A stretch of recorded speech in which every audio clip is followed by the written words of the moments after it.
Cosa dite? Iniziamo? Perché così ci prendiamo un po' il tempo anche del dibattito e della conversazione. Per quelli che erano qua questa mattina, diciamo che procediamo sul solco di due significanti, di due parole che per me sono state molto importanti, che sono quella di...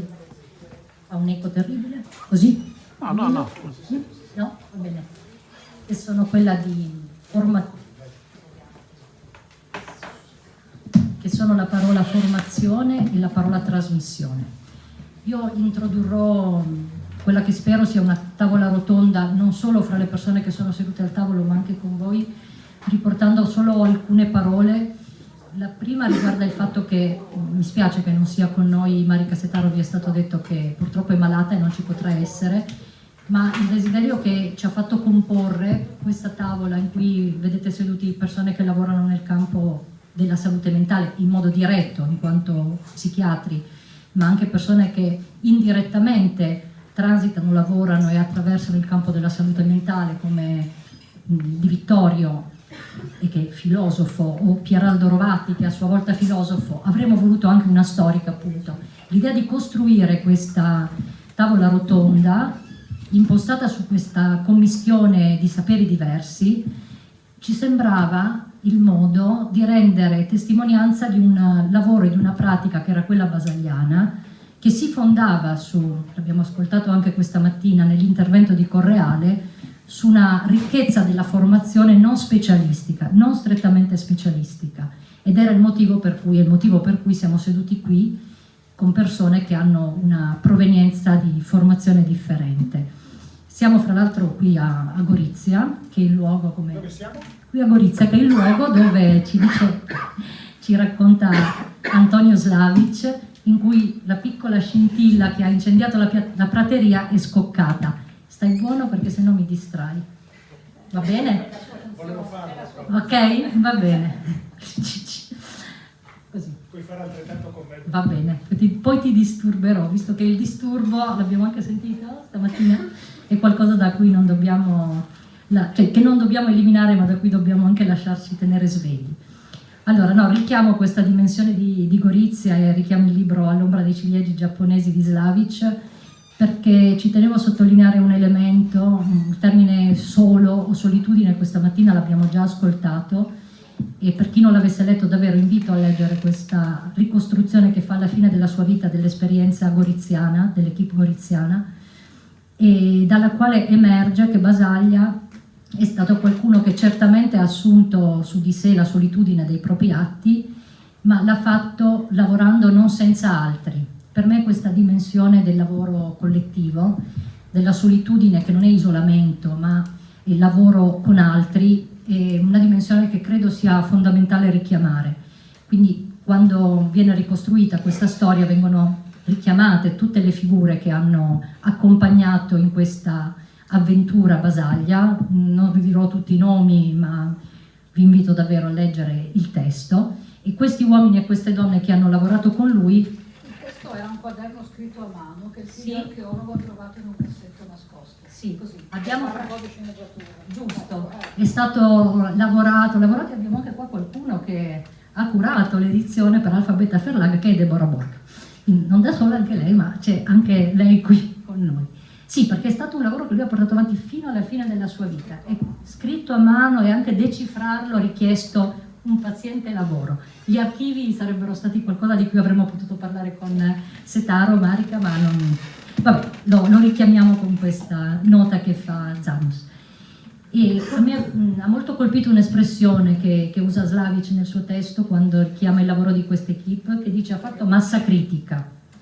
E massa critica è un'espressione che forse oggi potremmo trattenere per noi, una di quelle parole che possiamo annotare nei nostri quaderni, e perché questo gruppo, ci dice Slavic, non ha mai smesso di studiare, di fare teoria, però mentre faceva questa operazione con cui analizzava l'opacità della propria pratica, era morsa dall'urgenza del che fare. Era il momento in cui entrano nel manicomio di Gorizia, Basaglia, poi subito dopo Slavic e poi gli altri, E questa domanda che fare orienta la loro interrogazione non senza un'articolazione stretta e stringente con la necessità di un'elaborazione teorica. L'altro elemento, appunto, per cui viene richiamata questa dimensione della commissione dei saperi e del lavoro collettivo è che siamo sì nel tempo del centenario, però forse è importante non pensare a Basaglia come il maître à penser che da solo ha reso possibile una rivoluzione, ma proprio per richiamare che certamente lui si è assunto, anche nella contingenza che l'ha voluto, forse non a caso, spedito in questo manicomio di confine, si è assunto una responsabilità, ma non ha mai smesso di lavorare all'interno di un collettivo che non aveva niente di ideale. Ecco, forse questo elemento anche del fare il lutto del collettivo ideale mi sembra un altro tratto, forse anche emerso oggi in altra forma negli interventi del mattino. Piuttosto in questo collettivo non ideale si coglie la necessità di rimanere impegnati, proprio un impegno quotidiano, fisico, si ascolta dalle pagine di questa ricostruzione che li prendeva proprio nel corpo interamente, e impegnato a dissodare con questo studio mai interrotto questa dimensione di opacità, che però residua anche come opacità, non tutto del sapere riesce a tradurre questa opacità.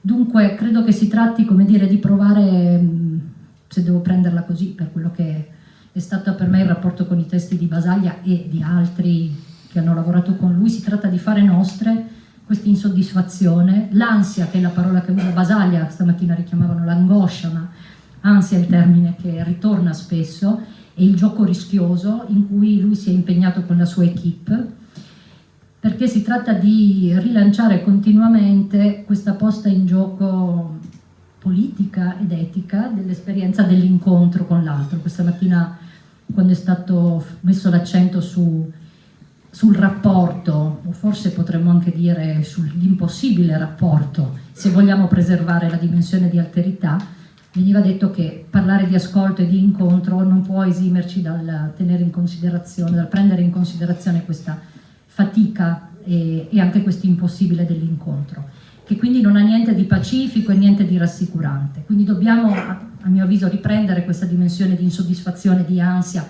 di delusione, diceva oggi Stoppa, nell'accezione più positiva del termine delusione, e al tempo stesso continuare anche a decostruire tutti quei significanti padroni, quelle parole sotto le quali noi agiamo in quanto riceviamo un mandato sociale per operare come operatori della salute mentale, ma forse anche ad altro titolo.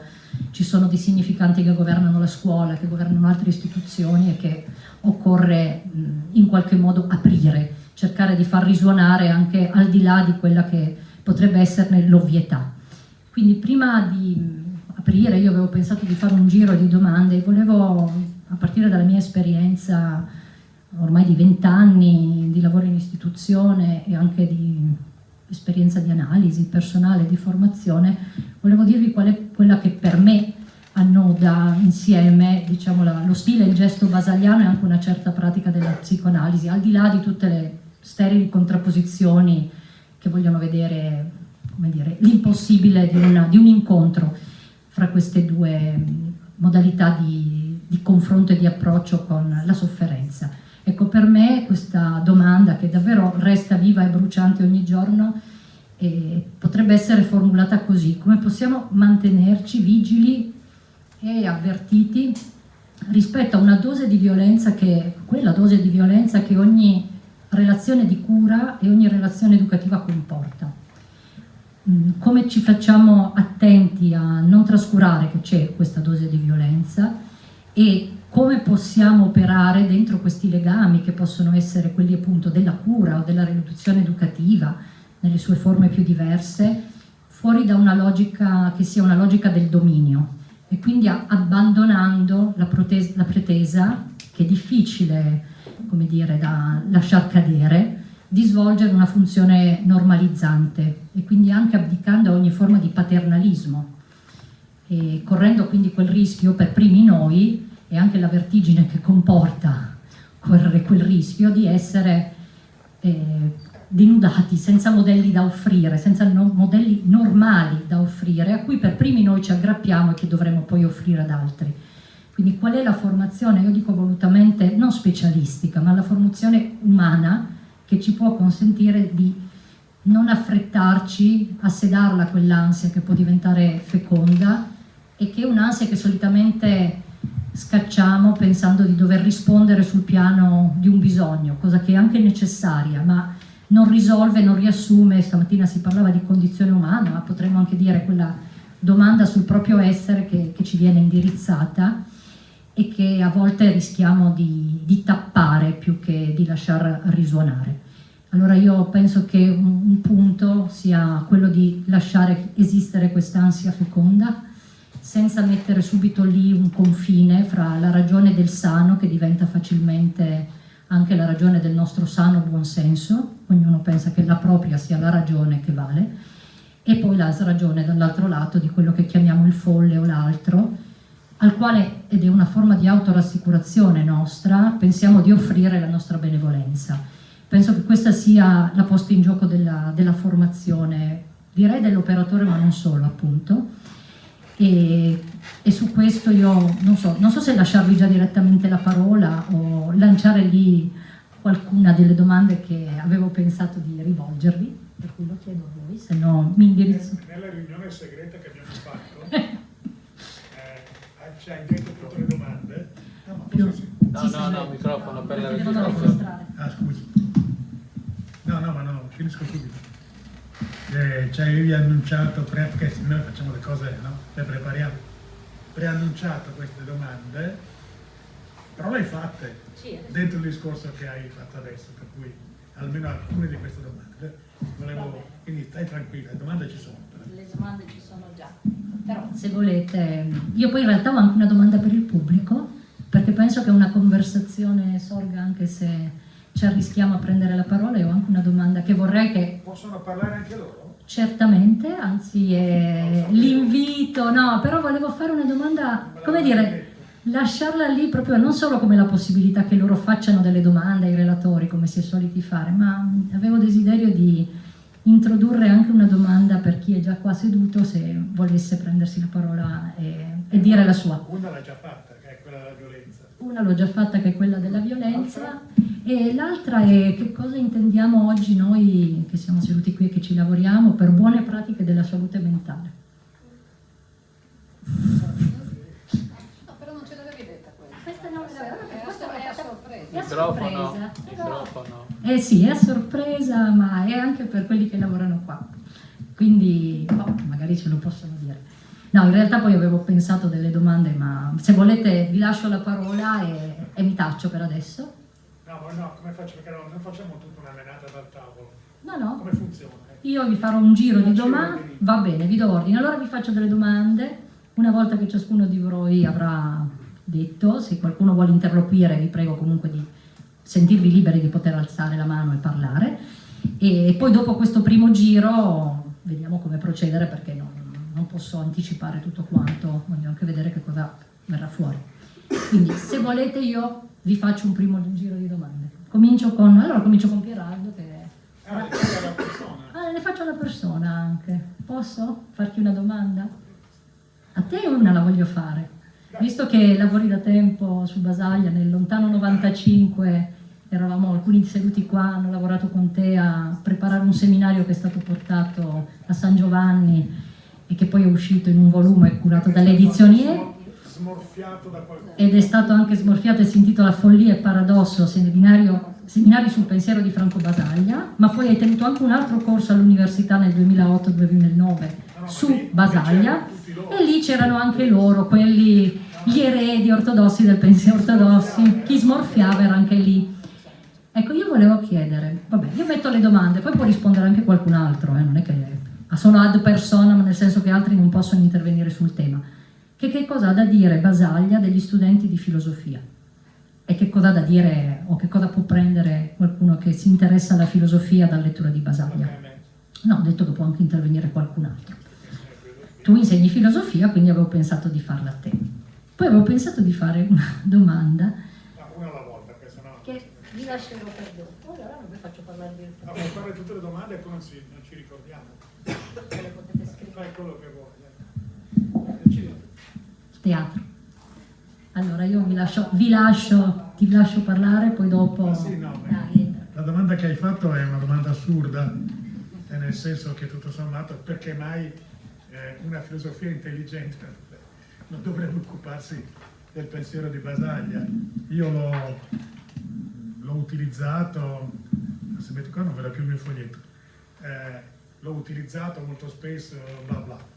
Ma, io capovolgo la domanda, posso? Perché la domanda così è un po' impegnativa. Cioè, capovolgo la domanda, mi sono fatto qua degli appunti che in qualche modo, insomma, qui c'è un titolo che abbiamo messo, che avete messo a questo evento, che è, se non sbaglio, attualità. Giusto?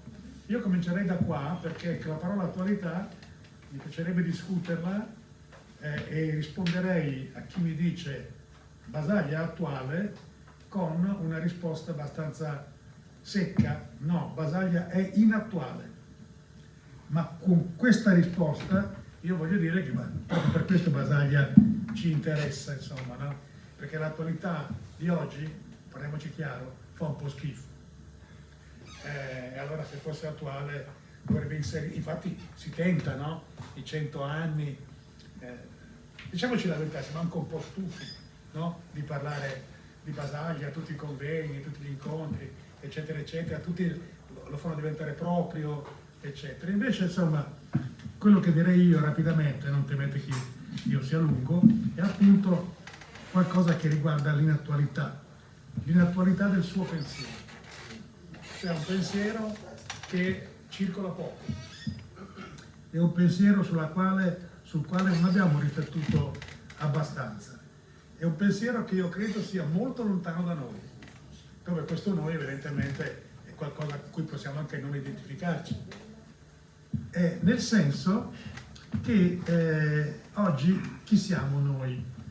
Cos'è l'attualità di oggi? Beh, insomma, la parola che io uso, mi piace usarla, eccetera, l'ho anche messa come sottotitolo di un libercolo che ho dato a uno di voi, è la parola individualismo.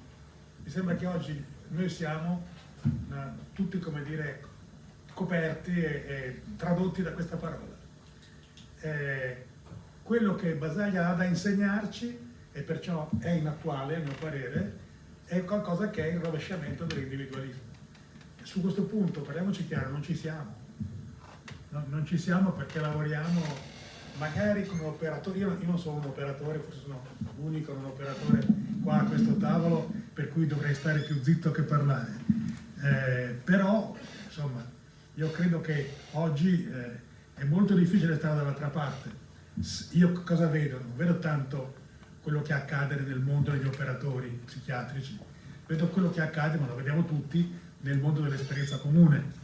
E nel mondo dell'esperienza comune, in realtà, così com'è, come la viviamo, l'individualismo la fa da padrone. Poi si può discutere quale, come, perché.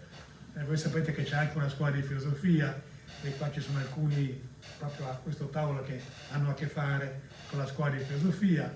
L'abbiamo messa in piedi quest'anno, il tema è abbastanza questo. Ma non è per quello che lo tiro fuori. Non voglio fare pubblicità a questa scuola che non ne ha bisogno, perché beata lei, funziona benissimo. Allora, che cosa facciamo allora per far sì che Basaglia appaia come è, lontano da noi e quindi lontano anche dall'individualismo che ci caratterizza? E dobbiamo fare un lavoro di pensiero critico che va anche un po' al di là di quello che normalmente intendiamo per pensiero critico, che deve essere insomma anche un pensiero, suggeriscimi la parola, autocritico. Ecco. E su questo punto siamo un po' poco attrezzati, io credo.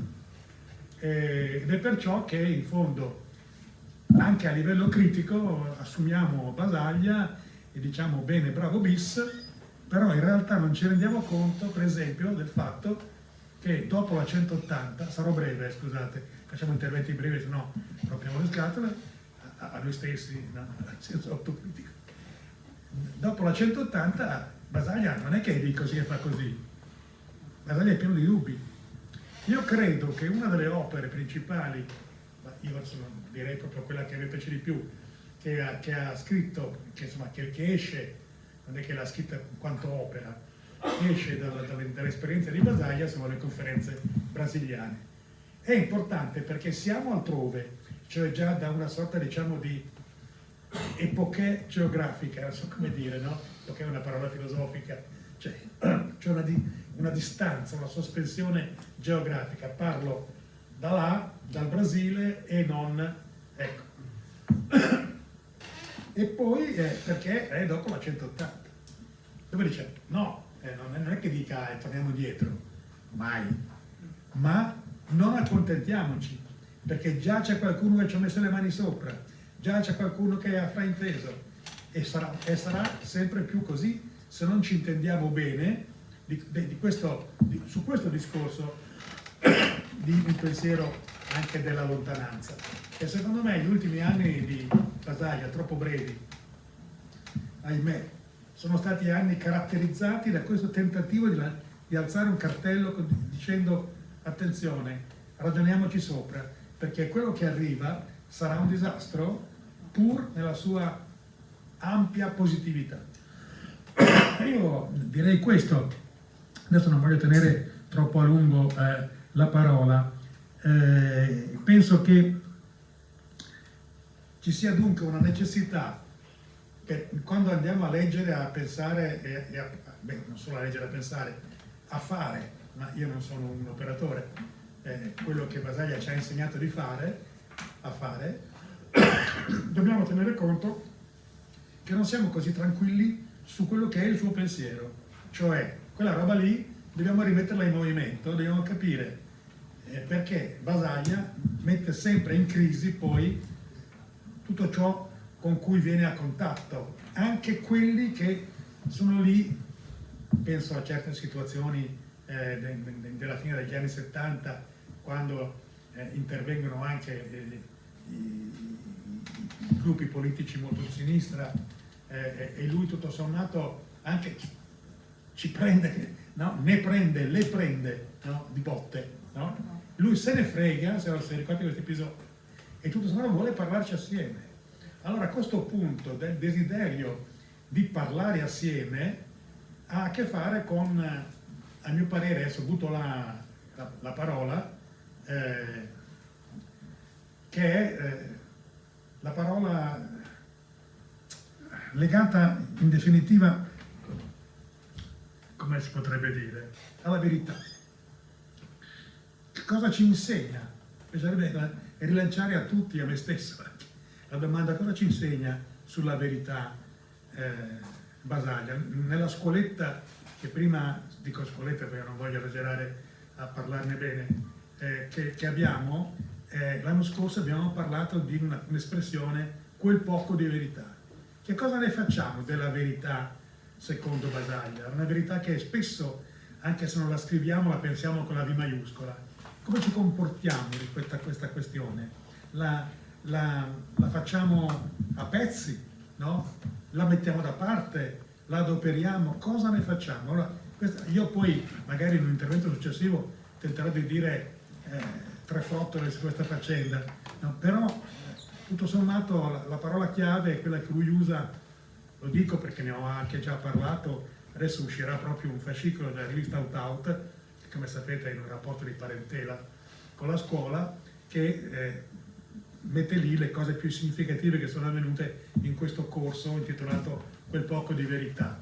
E tra l'altro io lì dico le cose che ho da dire, che sono le stesse che dico oggi, ripetendomi banalmente, e cioè che in fondo, lo dico soltanto poi ci torniamo sopra, che in fondo per Basaglia la verità va, come dire, la parola verità va unita, intanto va messa con la minuscola, ma poi va unita a un avverbio che è praticamente. Cioè Basaglia mette in gioco qualcosa che, se pensate bene, è proprio una contraddizione. Ci parla del praticamente vero. Mi fermo qua, se poi tanto abbiamo tempo, no? Poi ne riparlerò, o se avete voglia ne riparliamo. Grazie Pieraldo. Convocando questa parola altamente filosofica e riportandola al praticamente vero, ci hai fatto sentire che ci sono delle andate e ritorni anche in una filosofia che non si voglia solo accademica, dentro le pratiche e per elaborare quelle stesse pratiche. Perché l'hai chiamata? Non accademica. Io non ho mai pensato che Appunto, la filosofia sia tu non l'hai mai pensato, però forse bisogna anche... Ma appunto, non dobbiamo pensarlo. Non dobbiamo pensarlo. Sinceramente, cosa ne pensa Basaglia della filosofia? Che non è accademica. Esatto. Quindi io penso che Sì. possiamo anche dirci che forse un gesto come... perché magari non per... Vorrebbe riprendere il Adesso glielo lascio, gli lascio la parola. Sì, Sì, sì. No, ma appunto io penso che uno dei gesti fondamentali di Pieraldo, sì, perché viene da una scuola fenomenologica, che è la stessa scuola Avevi fenomenologica. dubbi sul sesso? No, avevo Pieraldo, dubbi, Pieraldo. no, avevo dubbi, stavo dicendo di Basaglia, poi ho detto però anche di Pieraldo. Basaglio, con te è sempre un equilibrismo riuscire a rimanere sul filo del discorso. No, però dicevo che uno dei gesti fondamentali è proprio della fenomenologia, è proprio quello di non fermarsi a un'ovvietà senza provare anche a leggerne Cosa che hai detto la parola? ovvietà. No, fenomenologia. Fenomenologia, che stamattina è stata anche richiamata, adesso appunto. Io infatti volevo che magari passo la parola a Mario, perché io credo che il gesto e lo stile di Basaglia siano intrecciati intimamente con... non si riduce tutto del lavoro di Basaglia, del lavoro pratico-teorico di Basaglia alla fenomenologia, ma c'è nella fenomenologia una radice profonda in queste sospensioni che ci insegna a fare, che resta fino in fondo nel suo modo di operare. Posso suggerire E- una parentesi, scusa. Lui riesce a fare diventare... Stai attenta, ti avevo detto che No, vai, te. È già una conversazione. Dice fenomenologia, sembra Mettiamo subito in campo. una bestemmia. No, per me sì. Cioè il praticamente vero, scusate, il praticamente vero lo applichiamo anche alla fenologia. Lui vorrebbe fare diventare la fenologia praticamente vera, mentre la fenologia è vissuta molto spesso come facciamo un corso su Husserl e sulla crisi delle scienze europee. Va bene, benissimo, ma non è in questo senso che stiamo adesso discutendo e che ne parlava Basaglia. Sono d'accordo, Mario, ti passo la parola. Infatti a un certo punto Slal dice c'è stato un momento in cui abbiamo smesso di mettere tanti trattini, cioè di parlare il fenomenologese, direi io, cioè l'essere nel mondo. Non è questo, è una pratica. Dagli il microfono, dagli quel microfono lì. Adesso tieni Mario, prendi questo. E questo lo spengo, se no fai... Allora, no, se facciamo circolare la parola, io in realtà riprendo alcuni termini che Pieraldo ha appena citato, cioè in attualità e verità, e anche poi dubbio, però non partendo dalla filosofia, ma partendo da un'esperienza molto pratica, a questo punto molto recente, no? un'esperienza di ieri, proprio perché quando si parla di inattualità ci si confronta oggi col discorso che vige, diciamo, nella psichiatria. Vado al punto. Ieri ero a Parigi. Ah, ieri proprio. Ieri. Però ieri. Corso su psichiatria e giustizia penale, è un corso di formazione organizzato dalla scuola della magistratura francese. La magistratura francese l'École nationale della magistratura fa un corso ogni anno ai magistrati, poi partecipano anche psichiatri, anche psicologi, educatori, un pubblico vasto, insomma, molto interessante, che mi invita a parlare un po' di quello che è successo in Italia. Mi chiede anche se c'è un giurista. Io suggerisco il nome di Daniele Piccione, che forse qualcuno di voi ha già sentito, costituzionalista, consigliere del Senato della Repubblica, che di fatto ha scritto la legge 81 che ha chiuso nel 2014, ha iniziato la chiusura degli OPG, degli ospedali psichiatrici giudiziari. Allora, perché in attualità? Perché in effetti quando noi veniamo invitati lì, i magistrati francesi, gli psichiatri sono assolutamente colpiti da questa, ma com'è possibile che avete nel 78 iniziato la chiusura dei manicomi, poi vi lanciate in quest'altra impresa? Io vi confido il mio imbarazzo è questo, cioè è chiaro che noi abbiamo descritto la situazione qual è, cioè abbiamo descritto una situazione di un'impresa che è andata a buon fine.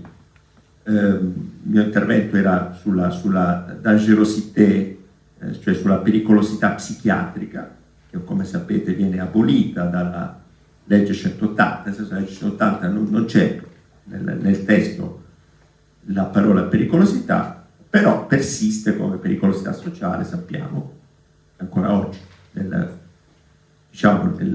codice penale, e tutta la vicenda poi del doppio binario, coloro che vengono prosciolti perché incapaci finiscono in questa terra di nessuno, che prima era quella delle OPG, oggi è quella delle REMS. Ora, tutto interessante, no?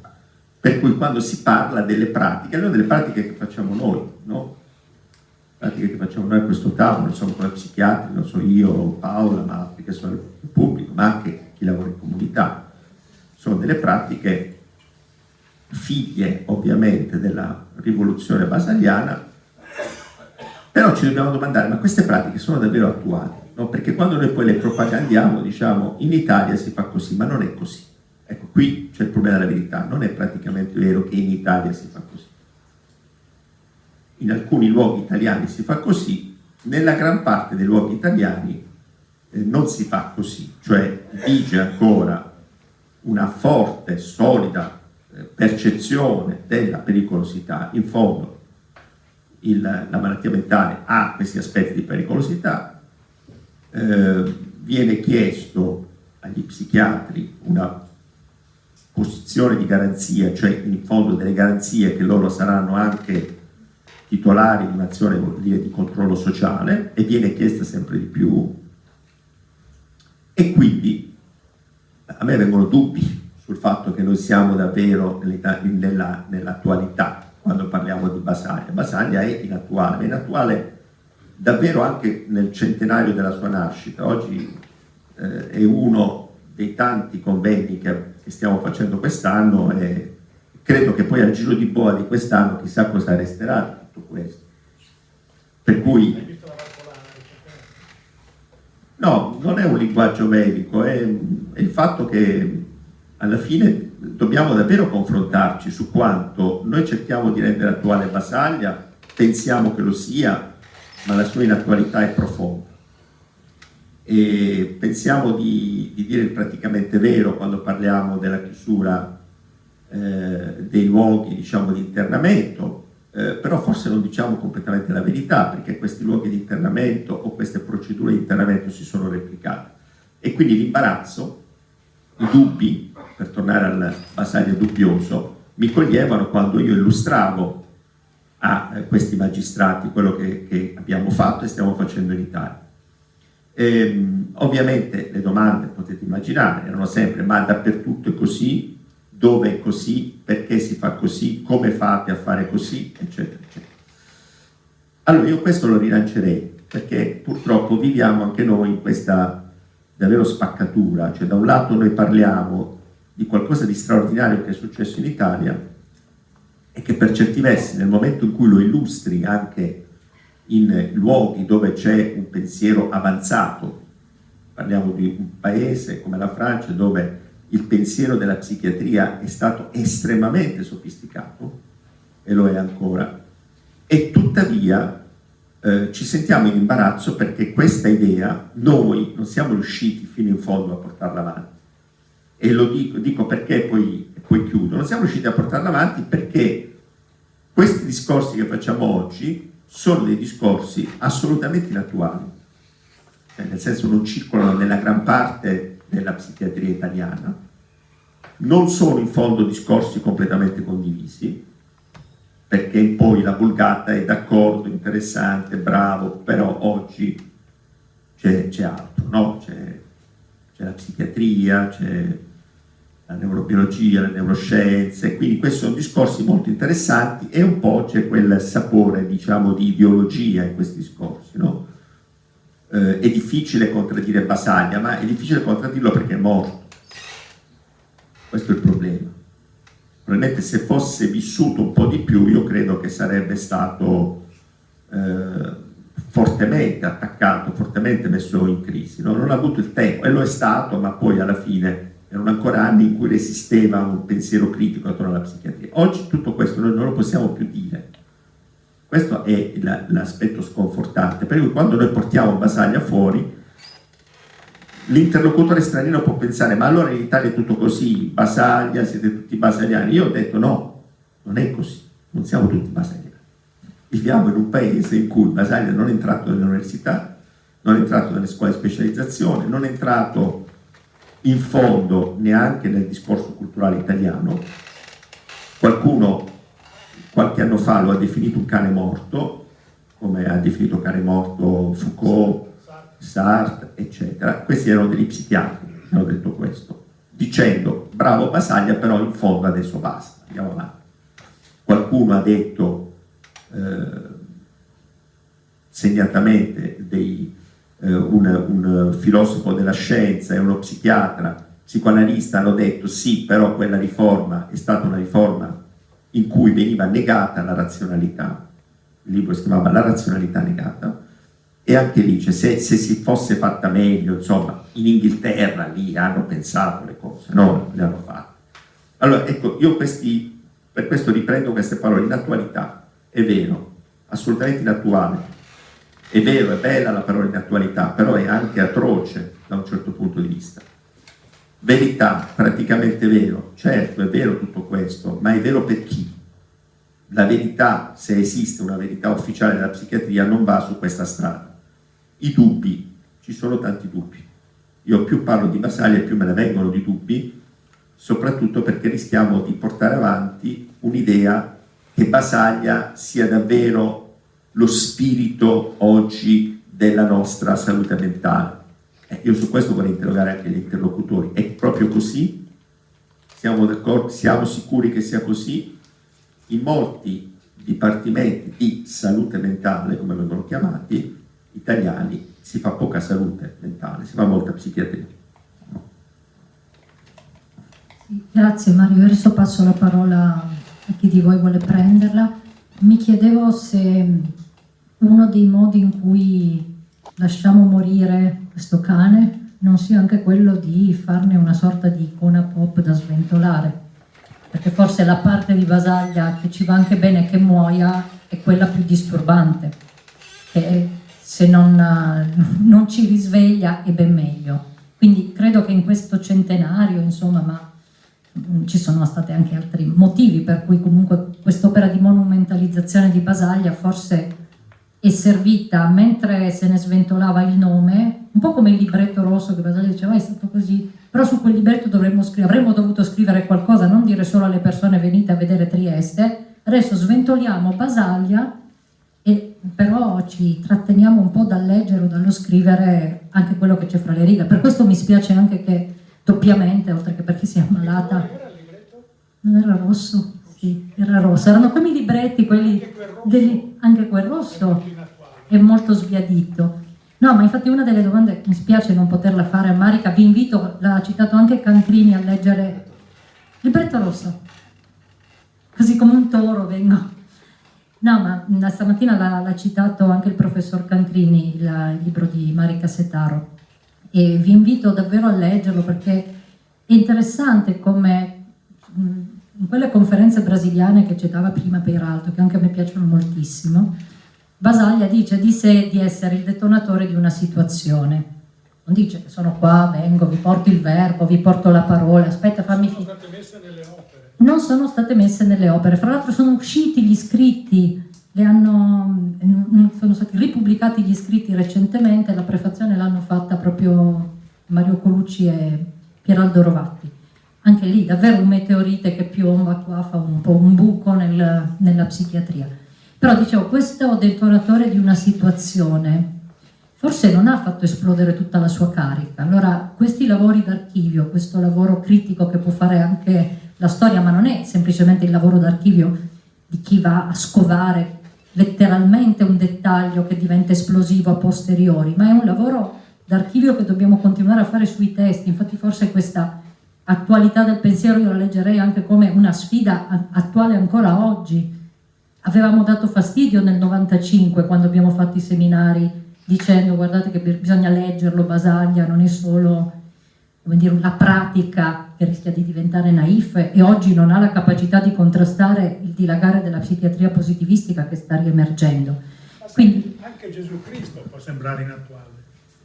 sì. Perché la parola inattuale non è che No, ma sempre negativa. non c'è, ma va benissimo, anzi meglio restare inattuali, nel senso di ancora avvenire. Ecco, secondo me il punto è questo, che credo che il libro di Marica almeno mi ha fatto questo effetto. Si tratta di fare un lavoro di andata e ritorno fra passato e presente che non è unidirezionale, per cui qualcosa del presente riaccende delle mice che possono scoppiare a posteriori e viceversa, che noi ci possiamo far accendere da qualcosa che non abbiamo ancora letto e che è a venire. Quindi in questo senso penso che così come resta quella domanda del che fare e si declina oggi nel mondo, che la domanda in parte che aveva posto Paola Zanus sull'aziendalizzazione è stata in parte raccolta ma non del tutto, almeno io ho ascoltato che, come dire, qualcosa di questa asfissia del gestionale, l'asfissia del gestionale è stata lasciata lì e oggi siete chiamati a una bella funzione.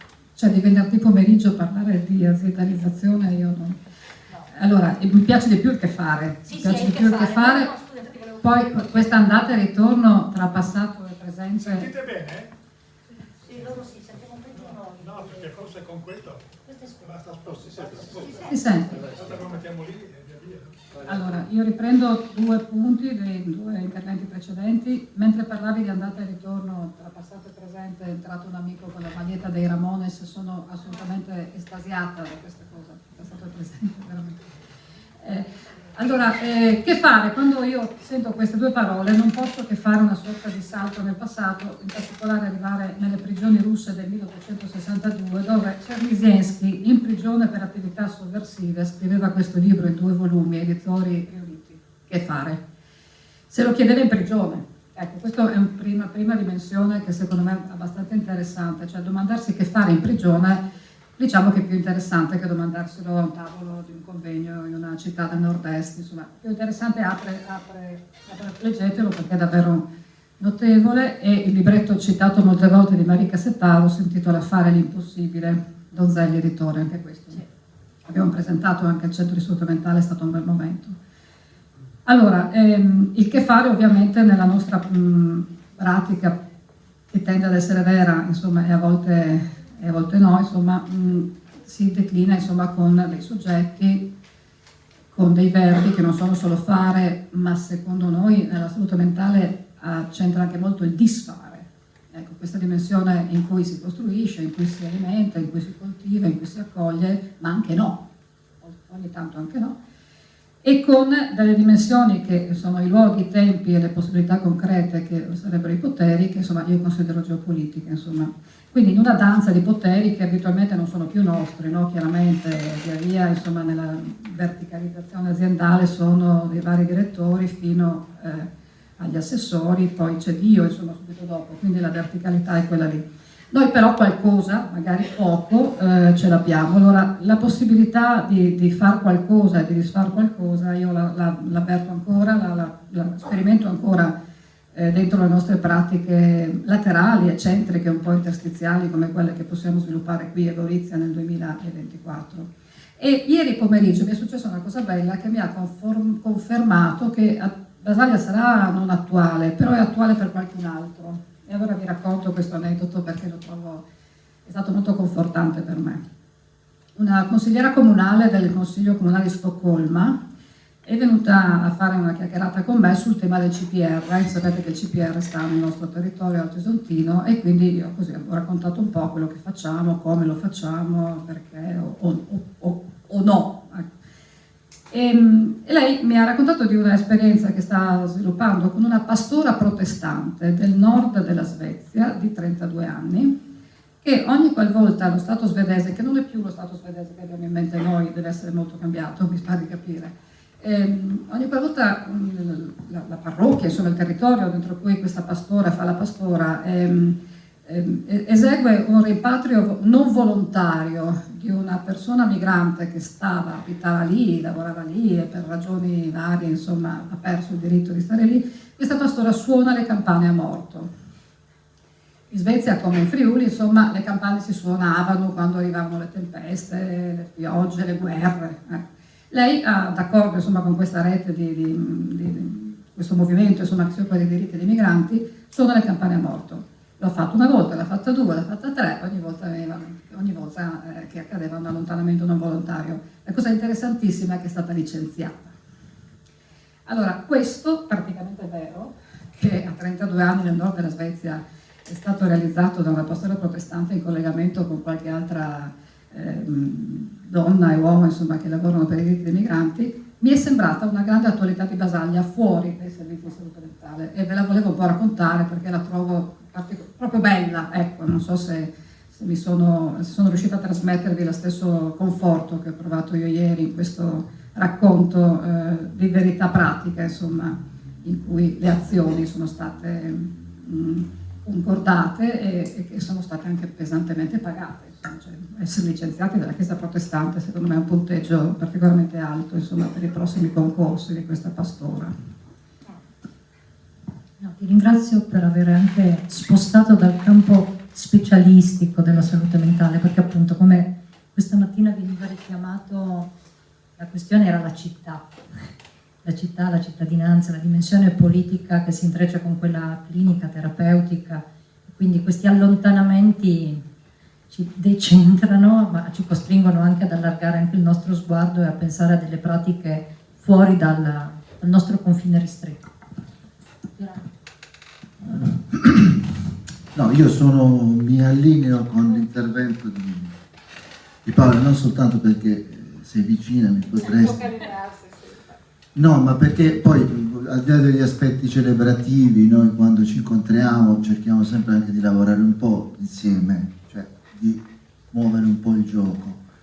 E quindi questa polarità tra inattualità di Basaglia e un'attualità, insomma, che per fortuna non ci soddisfa, ebbene, il nostro piccolo contributo di questo momento potrebbe essere di provare un po' ad agganciare l'inattualità all'attualità, cioè vedere se qualche seme di inattualità che probabilmente è rimasto in circolo, perché altrimenti non potremmo neanche dire che l'attualità ci fa schifo, e se questi semi attraverso la valorizzazione che noi riusciamo a farne possano un po' fertilizzare il nostro presente.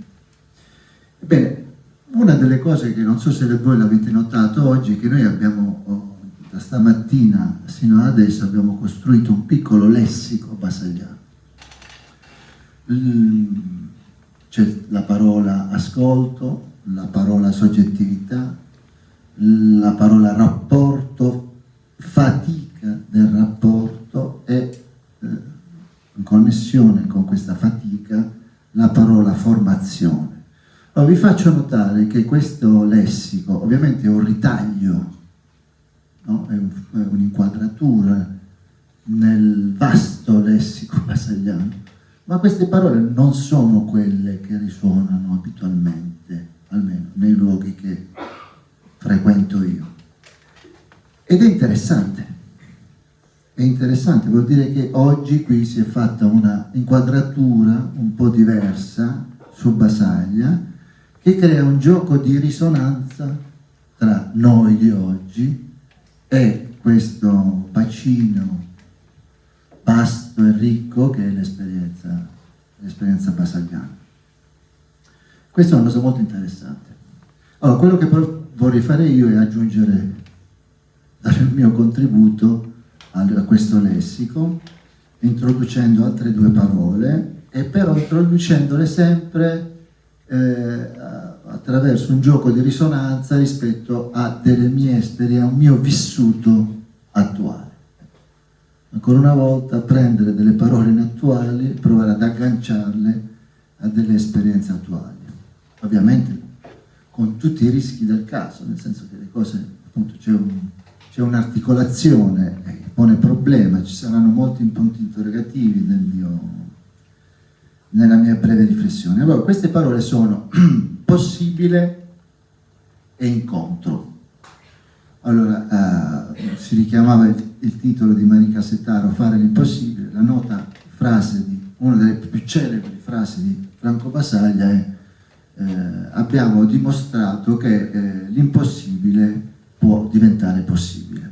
Ovviamente si riferiva al fatto che la stessa cosa, cioè il modo di considerare e trattare la follia, la chiamo così, poteva essere fatto, approcciato in maniera diversa rispetto a quello tradizionale, che era quello del sistema malattia mentale e manicomio. L'altra parola è quella dell'incontro ed è molto legata alla questione della soggettività, perché c'è un'altra frase famosa di Basaglia in cui dice: per incontrare la soggettività di chi soffre di disturbi psichici, ma noi potremmo dire più in generale dell'altro e degli altri, ebbene bisogna rimettere in discussione i rapporti istituzionalizzati e inventare altre relazioni, altri legami.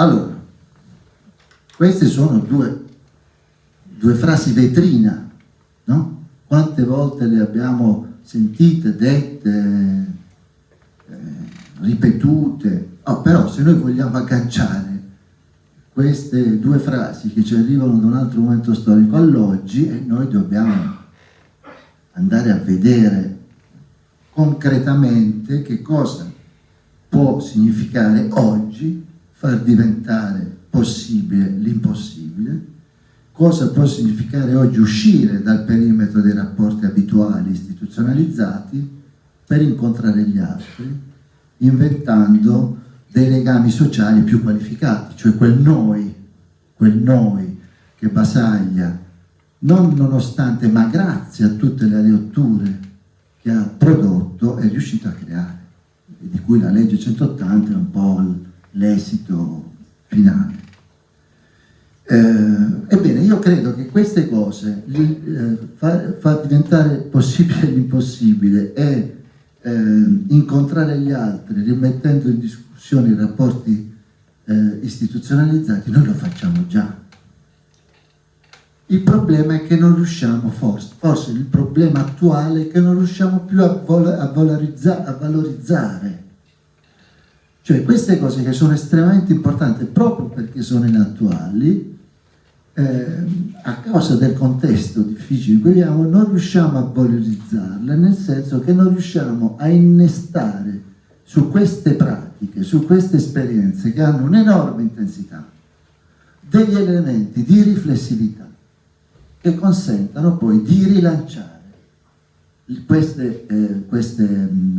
questo tipo di esperienze, allargando costantemente la platea di chi le fa, di chi le condivide.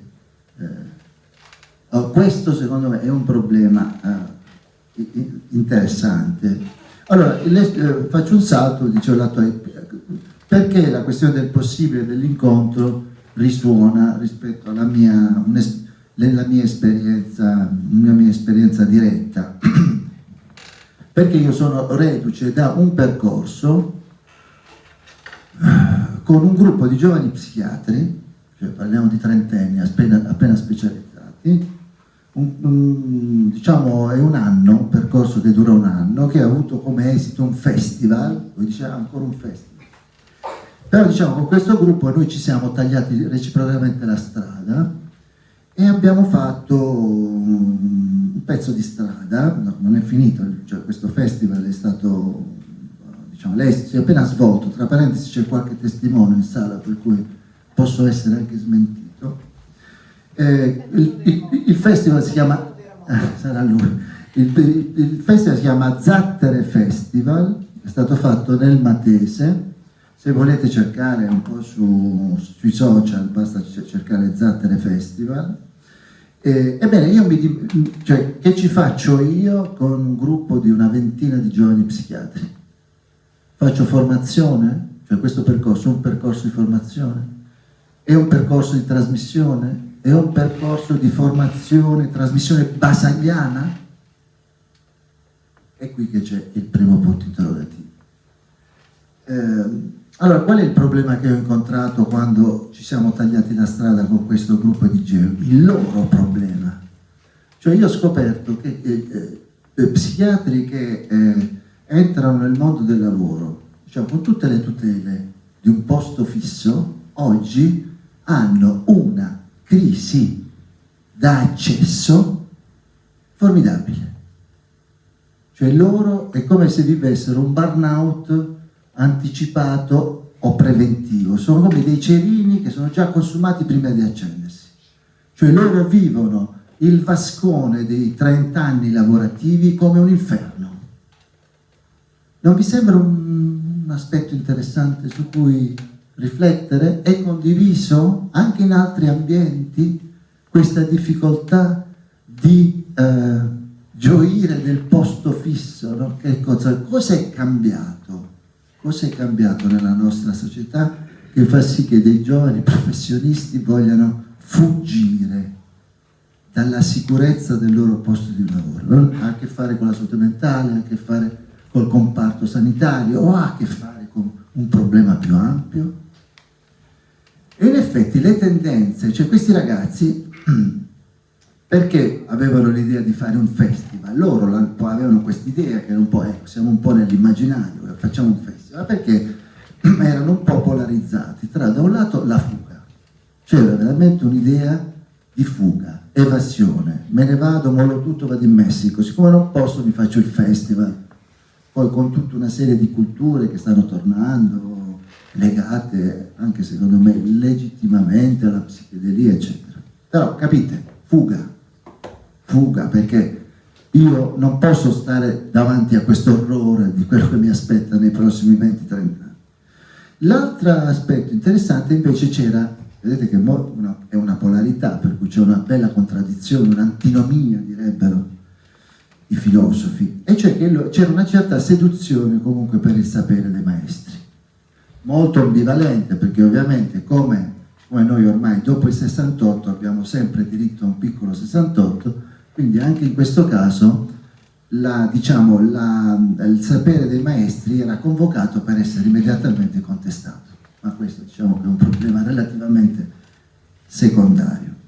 Allora vi rendete conto che lì è nato, cioè lì abbiamo iniziato a tagliarci la strada, cioè io già ho iniziato a mettere anche del mio, ma perché vedevo che c'era già, diciamo, si poteva intravedere una via di fuga rispetto a queste due tendenze, fuggire oppure giocare con l'autorità, giocare col potere, perché poi molte persone che restano a lavorare vivono in maniera cinica quei 30 anni di lavoro e gli sposalizi più o meno notturni con il potere sono, diciamo, pane quotidiano. E anche questa è la realtà di oggi, perché non intercettiamo questo disagio. Il cinismo è anche una nostra responsabilità, il cinismo dei giovani operatori. E qual era la via di fuga? La via di fuga era la possibilità di usare questo momento del festival, che poi è stato un esperimento sociale che è durato diversi mesi, cioè è quasi più interessante il processo dei 3 giorni di festival, e che si poteva provare a valorizzare il loro disagio condividendolo con un pubblico, una platea più ampia. Interessante. Siamo nella formazione, siamo nella trasmissione e Basagliano, lascio sempre il punto interrogativo. Fatto sta che abbiamo fatto questo festival, il cui slogan era lasciarsi alle spalle la catastrofe per incontrarsi ancora, e che aveva come aree tematiche la salute mentale, le aree interne, che sono uno dei drammi del nostro stivale, perché sono tutte le zone spopolate dell'interno degli Appennini dell'Italia, dal nord al sud, e le pratiche artistiche. Magari se avrò tempo vorrei tornare su questa questione delle pratiche artistiche, perché non è per niente secondaria, anzi per me è centrale. Quindi in questo caso che cosa significava provare a far diventare possibile l'impossibile? come questa celebre formula è diventata un esperimento, una prova concreta? Ebbene, perché è chiaro che io ho Basaglia che risuona, e infatti noi dobbiamo veramente andare a lavorare sotto la crosta della statua basagliana per ritrovare degli elementi un po' scabrosi, che oggi però sono un po' circolati. Cioè, come si comincia a fare breccia nell'impossibile? Che cosa implica sia personalmente sia collettivamente come gruppo attraversare lo specchio e sporgersi in un possibile che non è dato, che è tutto da scoprire, da inventare? Che succede quando, come dice sempre Basaglia, si fa un salto nel buio? Cosa significa oggi concretamente fare un salto nel buio? E il salto del buio è una delle formule non di Basaglia che lui riprende perché usa quasi, non dico ogni pagina, ma quasi. Significa una cosa semplice ma anche estremamente difficile, rischiosa. Significa fare un passo di lato. Fare un passo di lato, vedete, ci sono dei termini che hanno circolato oggi: deragliare, delirare. Delirare significa uscire dai binari. Però questo deragliare, questo delirare, che fa uscire dai sentieri battuti, cioè che fa abbandonare gli schemi di condotta, i protocolli, i format, questa sospensione dei rapporti istituzionalizzati, questo è un viaggio nel deserto. Noi lo dobbiamo sapere, che è una durissima traversata nel deserto. E l'esperienza basagliana, che noi spesso raccontiamo appunto attraverso una visione anacronistica, cioè dalla fine, dal successo, in realtà è una prova, la prova di un attraversamento del deserto. Perché quella di Basaglia è stata un'esperienza di impoverimento radicale, di denudamento, di esposizione totale a cosa? Al fuori. Basaglia è stato un fuori legge, è stato un fuori rispetto alle norme, diciamo, scientifiche, sociali.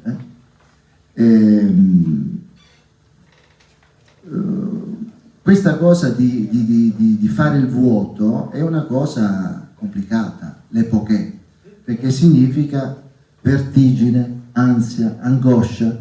Tutte le cose che noi abbiamo citato sono sicuramente delle cose che dobbiamo mettere nel conto di tutte le asperità di un'esperienza come quella di Basaglia. Cioè, se noi vogliamo veramente essere basagliani, noi dobbiamo fare i conti con questa messa in pericolo radicale, della disaffiliazione. Tu non sei più affiliato alla famiglia degli psichiatri. Immaginate che voi da domani andate sul posto di lavoro e i vostri colleghi vi considerano un appestato. Perdi il tuo status.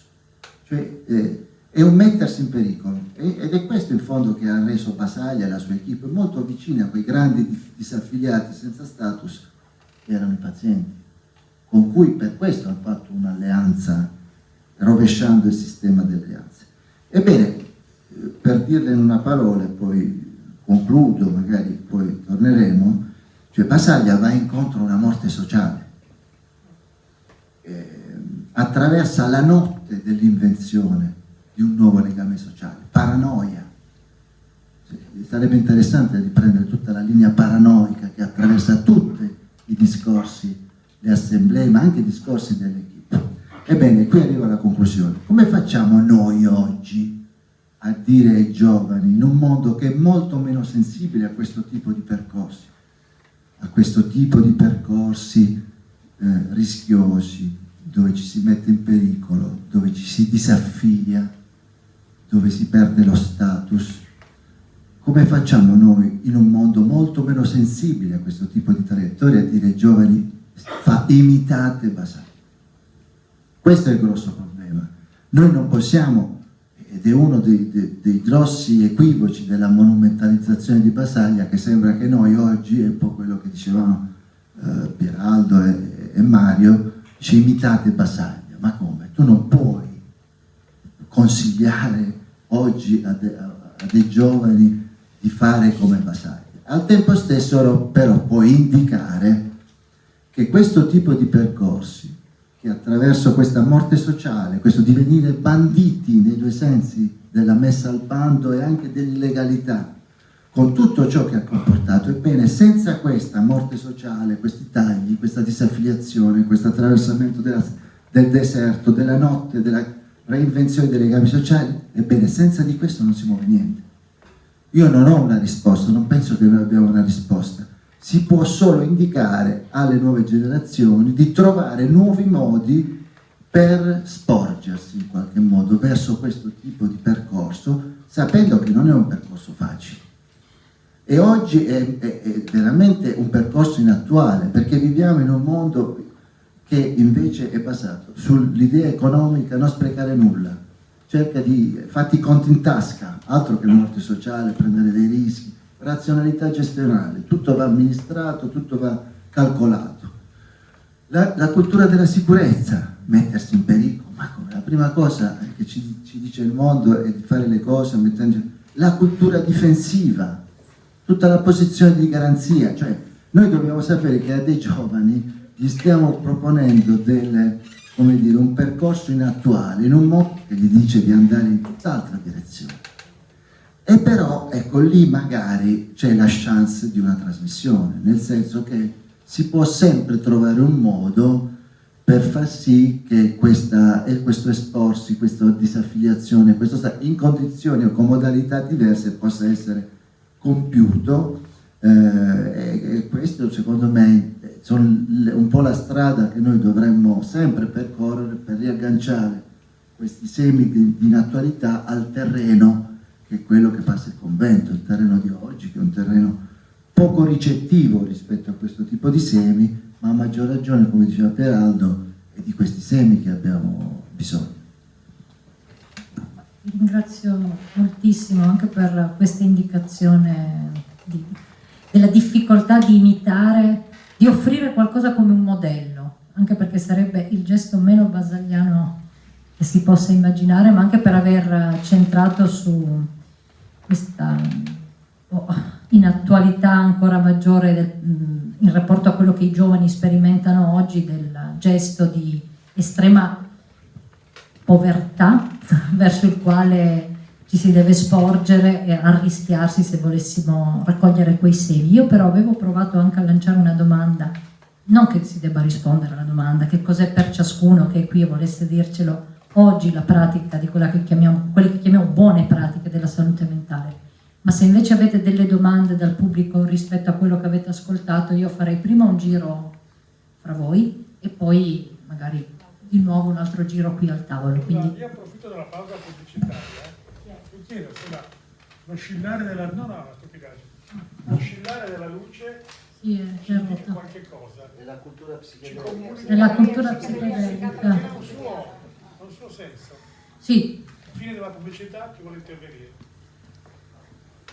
C'è qualcuno che si arrischia? Penso che ci siano diverse persone che lavorano in questo campo. Francesco si gira indietro per dire, se non c'è nessuno parlo io. Giusto? Non so. Credo. Ah, una persona laggiù. Prego, venga. Così le diamo il microfono perché devono registrare. Più lontano di tutto. Grazie. Si presenta lei. Buongiorno, io sono Margherita Venturali, sono l'educatrice della casa circondariale di Gorizia.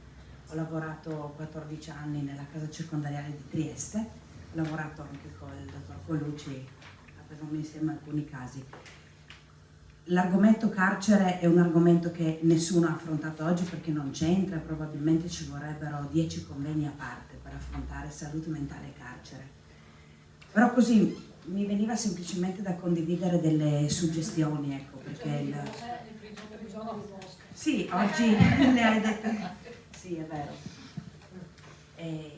Diciamo che allora all'interno del carcere il disagio mentale e la malattia mentale ci sono, assolutamente. Per riprendere alcune parole ascoltate oggi, noi lavoriamo tantissimo in equipe, un'equipe in cui c'è la dimensione dell'ascolto, della soggettività e dove si cerca anche di fare formazioni nei limiti del possibile, cercando di utilizzare un atteggiamento di autocritica, così come ci insegna Basaglia, cercando di unire anche la verità con il praticamente, cercando di mettere in atto le buone prassi.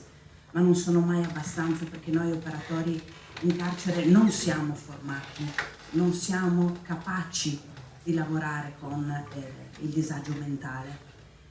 Abbiamo una rete di collaborazione buonissima col CSM, in particolare adesso di Gorizia, di Monfalcone, così come con il CERT, però ci sentiamo comunque incapaci, avremmo tanto bisogno di essere aiutati in questo senso. Quello che così mi chiedo, non so se è una domanda, ma è una riflessione. Come sapete che si chiama quella cosa lì su cui non riuscite a intervenire disagio mentale? In che senso, come lo sappiamo? Noi Perché lo chiamate così? lo chiamiamo così, anche noi abbiamo fatto qualche corso di formazione, siamo laureati, siamo anche noi operatori sociali, però non abbiamo una formazione specifica, e chi combatte in prima linea ogni giorno con quelle persone che noi riteniamo abbiano un disagio mentale, ma che magari non è neanche così, magari è un disagio sociale e noi lo riteniamo un disagio mentale proprio perché non siamo così bravi a fare la differenza, e questo ce lo ha insegnato di recente anche proprio il dottor Saullo, ci ha spiegato per bene questa differenza. Però ecco, intanto è un invito ad aiutarci e quindi a formarci e a invitarci a il più possibile momenti come questi per imparare qualche cosa in più. Allora, abbiamo detto che Basaglia è inattuale, però è un'inattualità profonda in cui i luoghi si replicano. Allora io mi chiedo se oggi il carcere può essere considerato il luogo della replica dell'inattualità di Basaglia, convinta però anch'io, perché amo tantissimo il mio lavoro e credo in quello che faccio ogni giorno, seppure con il disagio mentale io non sia così tanto preparata. Io credo che il carcere possa essere il possibile luogo di un incontro in cui qualcosa può succedere. Il carcere può essere anche un luogo in cui qualcosa di bello può succedere, l'abbiamo sperimentato più volte. Così, visto che oggi di carcere non aveva parlato nessuno, volevo dire a tutti che il carcere esiste e che non ce ne dobbiamo dimenticare, perché se dobbiamo comunque aprire la società, noi siamo parte di quella società e quindi non bisogna girarsi e far finta di non vedere il carcere, perché c'è, e quindi considerateci, perché i nostri detenuti vi aspettano e aspettano che siamo tutti più pronti a far fronte alle loro esigenze, che siano disagiati mentali o che siano disagiati sociali, non lo so, però insegnatecelo.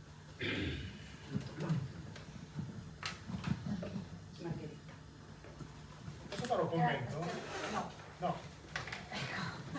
Due No, parole. te le lascerò. Due, No, dai. ma io volevo Se solo... vuoi farlo tu, parlo. Volevo solo ringraziare Margherita, perché è stata una domanda la sua. Cioè, è la domanda di poter mettersi a lavorare insieme. E io penso che sia la cosa essenziale.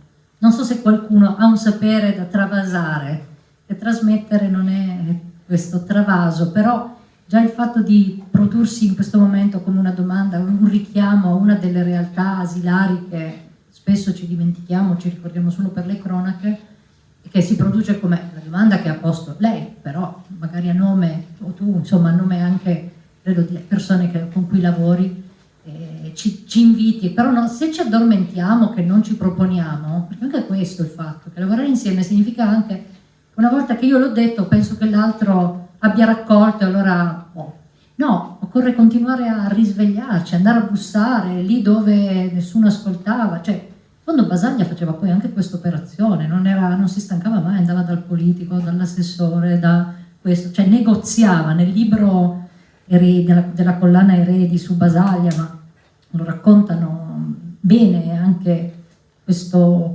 aspetto Colucci e Di Vittorio, in particolare Colucci ritorna poi su questo tema. Noi dobbiamo anche convincere, no? Non pensare che abbiamo lì qualcosa che è già dato o che ci è dovuto, perché secondo me quell'altro versante del servizio nei vari sensi è che sia utenti che operatori ci aspettiamo che le cose siano già lì, ma non c'è un altro che le produce.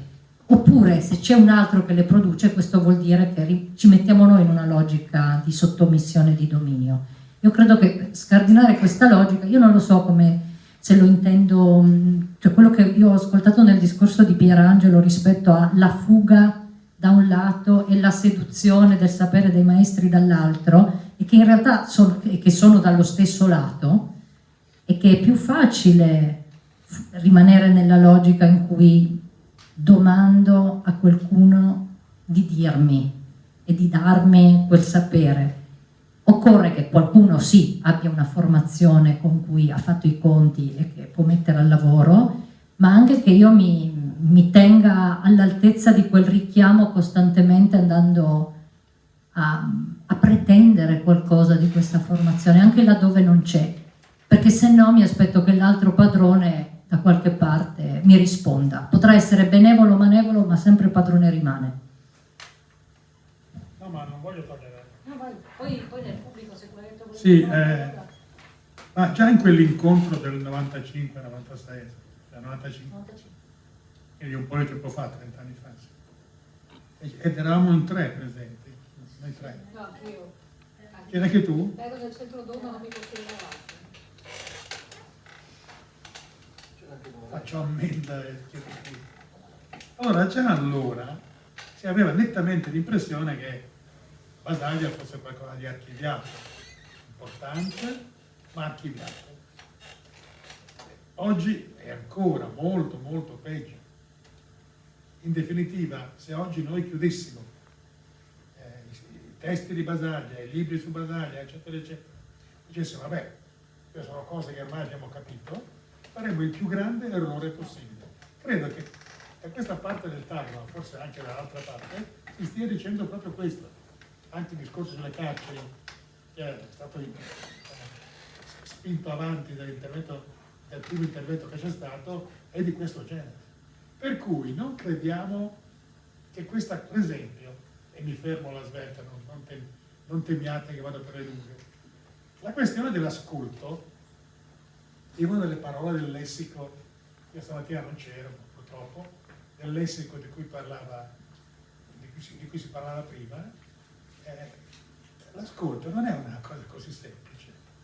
C'è ascolto, sì, io sento meno, tu senti di più, mi hai ascoltato. L'ascolto, per esempio, ha un cotè, aiuto, una sponda filosofica, aiuto, che si chiama epoché. Ma Dio, cosa c'entra l'epoché, questa parola greca, ma insomma, cosa è venuto in mente a Basaglia? Sì, ha avuto una formazione filosofica, fenomenologica. No, l'epoché è proprio quello che dà a Basaglia, fino alla fine, la parola chiave per dire l'ascolto è la capacità di essere vicini e lontani al tempo stesso.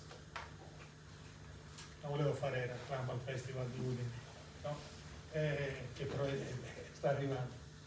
Cioè, ci avviciniamo quando vogliamo ascoltare, ma per avvicinarci dobbiamo allontanarci. Ma cosa stai dicendo? Stai farneticando? No, è proprio quello che ci insegna Basaglia. L'ascolto è un'arte complicatissima, comporta il silenzio, comporta la capacità, che io non ho per esempio, e che si ha molto poco, di ascoltare, appunto, di stare in silenzio mentre l'altro parla, non rispondere subito, non avere la fretta della risposta, quindi fare intervenire proprio il silenzio, eccetera, eccetera. Adesso non sto qua a menarvela. Capite che allora non è tanto che Basaglia si è occupato di filosofia, a chi se ne frega, è che la parte di filosofia, chiamiamola filosofia, che noi troviamo in Basaglia, è decisiva per capire quello che ci vuole insegnare rispetto alla inattualità e all'importanza lui stesso e all'importanza di questo elemento, e rispetto al praticamente vero, che è ciò con cui prendiamo una distanza e un ascolto rispetto alla verità ideologica di cui sono piene le aule, le strade, i parlamenti, dappertutto. Se c'è qualcuno che vuole prendere la parola dal pubblico. Però ce l'ha ridato. Su qualunque, sì, su qualunque argomento, Prego.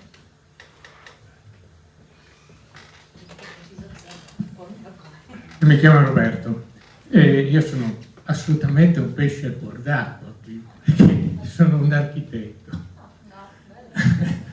Scusa Roberto, io prima ho fatto un cenno, ti ho confuso con Francesco Stoppa perché sono mezzo cieco e deve essere... Non c'è problema, no, assolutamente. Sì, è troppo lontano. Però in realtà non è proprio così, cioè, non confondo, nel senso che io mi sono occupato di istituzionalizzazione degli ospedali psichiatrici dal punto di vista architettonico, ovviamente, e quindi ho collaborato con molti del settore della salute mentale. A metà degli anni 70, ero ancora studente di architettura a Firenze, andai a Trieste. Ebbi occasione di avere un breve colloquio con Rotelli e con Basaglia. Basaglia mi mostrò una specie di planimetria dicendo che voleva cambiare questo, voleva cambiare quello, eccetera. E poi ebbe un attimo di silenzio e dice: però in realtà non è quello che voglio fare, cioè nel senso che voglio distruggere l'ospedale psichiatrico. Prima lo volevo umanizzare, poi invece lo voglio distruggere. Queste sue frasi ovviamente mi rimasero molto impresso e nella mia, diciamo, realtà professionale mi sono trovato, ripeto, a dovermi interrogare sul rapporto gestione degli spazi e realtà di carattere sociale, diciamo dal punto di vista di relationship con le persone, perché poi in teoria il mio lavoro è quello di cercare di realizzare qualcosa che ha insita in sé, peraltro questa è una parola che ovviamente qui forse non poteva essere declinata, ma per noi è molto importante, che è il principio della bellezza. Bellezza. Non so cosa vuol dire. Non sai cosa vuol dire? Chiaro. Ma comunque si può declinare in tanti modi la bellezza dal punto di vista classico fino ad arrivare ai giorni nostri. Quindi sentendo le voci di questo pomeriggio, da un lato mi sono, come dire, rinfrancato, nel senso dico, beh, forse l'architettura è meno peggio di quello che si occupa della salute mentale,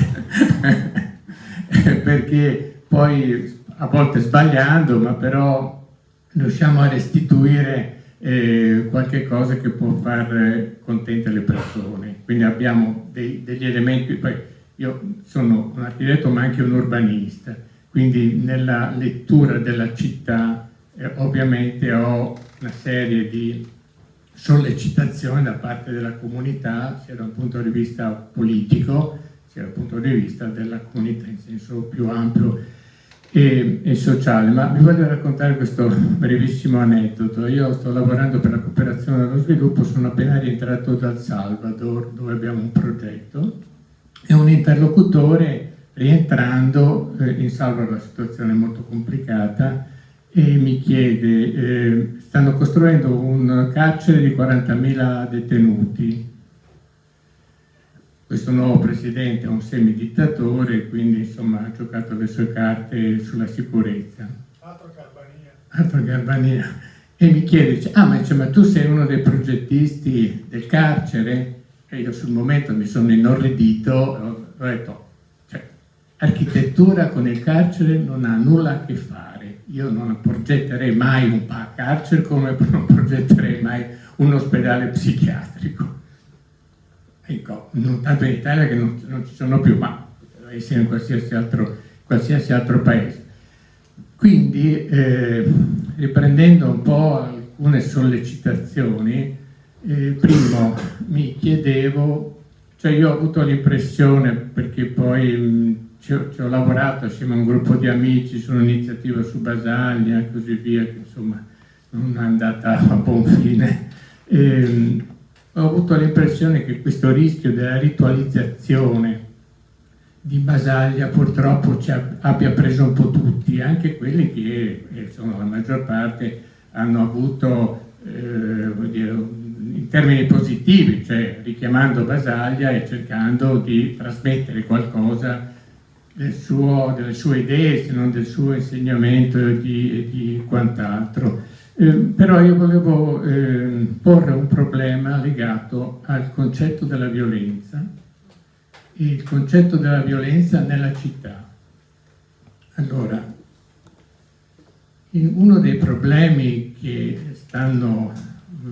sul quale si stanno interrogando i tecnici, ma purtroppo senza grandi risposte da parte di altri interlocutori, è perché questa violenza, il rapporto tra violenza collettiva e violenza individuale, e quali sono i luoghi della violenza. Bene. E allora, in questo senso vi do un riferimento che è già, dico, da parecchi anni ha delle sue applicazioni, che si chiamano le gated community. Questi sono praticamente pezzi di città che vengono enucleati, vengono chiusi, tra virgolette, con dei sistemi di difesa, e dove viene tutto praticamente separato dal resto della città, anche le infrastrutture primarie, ma anche le infrastrutture secondarie. Quella parola tremenda che hai detto, cosa vuol dire? Comunità cancello, dove sono chiuse, comunità sono chiuse. E se voi andate a vedere anche su internet, c'è il paradosso, per esempio a San Paolo, io ho lavorato poi anche a San Paolo, dove da un lato c'è un muro nel mezzo, da un lato delle ville, piscine, cioè subito oltre il muro ci sono le favelas. Bene. Allora, secondo me, prima o poi, non dico che questo sia il luogo su cui interrogarsi, ma io direi che il problema della violenza e i luoghi dove la violenza si alimenta possono diventare un concetto fondamentale da dover rielaborare in seguito. Allora voi mi direte, sì, ma questo con la salute mentale o con la follia, quanto c'entra? Io credo che c'entri, ma vi richiamo il problema, l'aspetto della follia della violenza, e quindi dove, quando, come questa violenza diventa un dato fondamentale del nostro vivere. E voi sapete che basta leggere un giornale e episodi di violenza, ma non solo. Quello che mi ha assolutamente come dire, lasciato stupito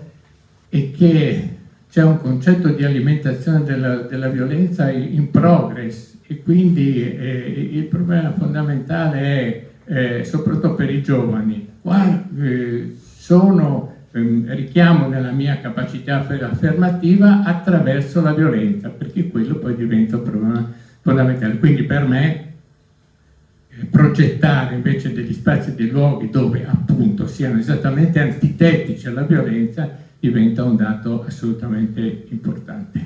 Scusate questa mia digressione. Ci ha dato già un tema seminariale per un prossimo incontro. Va bene. C'è ancora qualcuno dalla sala, oppure volete... Posso chiedere se qualcuno vuole intervenire anche su quello che ho ascoltato dai compagni che hanno parlato dopo? Sì. Una curiosità, dici che come architetto non costruiresti un carcere o un CPR, ma qualcuno li costruisce, però, nel senso che qualche firma di architetto di ingegneri c'è sotto sta cosa, no? Ecco,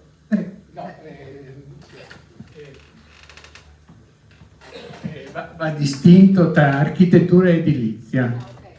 Quindi l'architettura ha degli stilemi che riguardano una capacità di simbolizzazione degli spazi, l'edilizia non ce li ha. Lo chiedevo in realtà perché tutta l'attività di certificazione che ad esempio ci viene richiesta dal CPR di Gradisca È un'attività che cerchiamo di fare in ordine, insomma, a, come si diceva una volta, a scienza e coscienza, ma insomma anche in ordine alle pratiche, alle buone pratiche, insomma, che sono quelle di conoscenza, ricostruzione della storia, ascolto della persona internata. E quindi poi si costruiscono delle certificazioni che per il 20% dei casi, insomma, che ci vengono proposti, noi vediamo circa 100 persone ogni anno, insomma, su richiesta di consulenza del CPR Gradisca, per il 20% dei casi ricostruiamo degli elementi clinici, attuali o pregressi o di rischio rispetto all'integrità, insomma, della persona, e documentiamo l'incompatibilità alla detenzione amministrativa in CPR. Questa è una possibilità che, secondo il regolamento istitutivo dei CPR, tutti i 7 CPR italiani hanno. Non danno per scontato che magari tutti nel pubblico... CPR al centro per i rimpatri. Forse anche no, però anche scendiamo l'acronimo, ma anche cosa vuol dire dovete fare delle certificazioni che attestino che le persone possono essere detenute nel CPR, giusto? No. Allora, nel senso che per la legge italiana chi è privo di una documentazione relativa al permesso di soggiorno, se viene beccato, ha una copia, un reato di tipo amministrativo, no? E quindi esiste un piccolo settore della giurisprudenza che presuppone la possibilità per lo Stato italiano di stabilire una detenzione amministrativa, quindi non penale, non per reati penali, e allora si va in carcere, ma per il reato amministrativo di assenza, insomma, di permesso di soggiorno. Uno dei 7 CPR italiani sta nel nostro territorio, quindi quello a cui noi siamo chiamati è la valutazione all'entrata o in corso di detenzione di compatibilità della salute mentale della persona con il regime di detenzione amministrativa. Ripeto, su 100 persone circa all'anno che vediamo, un 20%, un 18% hanno caratteristiche di storia, di viaggio, di trauma, di clinica, di tutto quello che ci volete mettere, tale per cui l'incompatibilità la documentiamo. Altri medici, così come altri architetti, no, nel senso che semplicemente dicono che uno è sano e può essere non soltanto detenuto, ma anche pronto per il rimpatrio coatto. Quindi c'è la possibilità di dire di sì o di dire di no. Me lo domandavo anche per gli architetti, insomma, se questo sì o no era possibile, insomma, ho capito.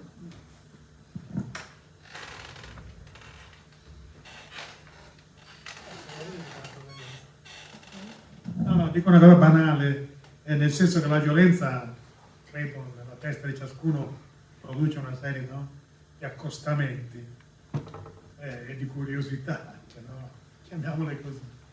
Vi chiedo se qualcuno è in grado di dire a me, che non ne so niente, ma forse non sono l'unico, quanto e se è presente un apparato di psichiatria critica riferito al mondo militare, cioè riferito proprio a quello che accade nelle caserme, eccetera, eccetera. Io non ne so nulla, se qualcuno mi dà un'illuminazione lo ringrazio.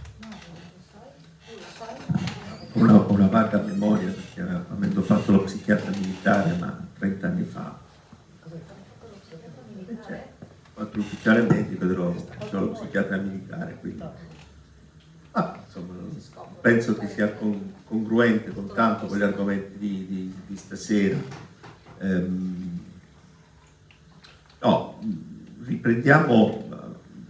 Riprendendo qualcosa di un po' che diceva Pierangelo prima su questo percorso, no? Mi sembra che sia un percorso interessante, perché da un lato c'è come un'esigenza formativa, no? Parlando dei giovani psichiatri, però poi insomma emergeva anche dalla richiesta prima di Margherita Venturoli, quando diceva rispetto al carcere.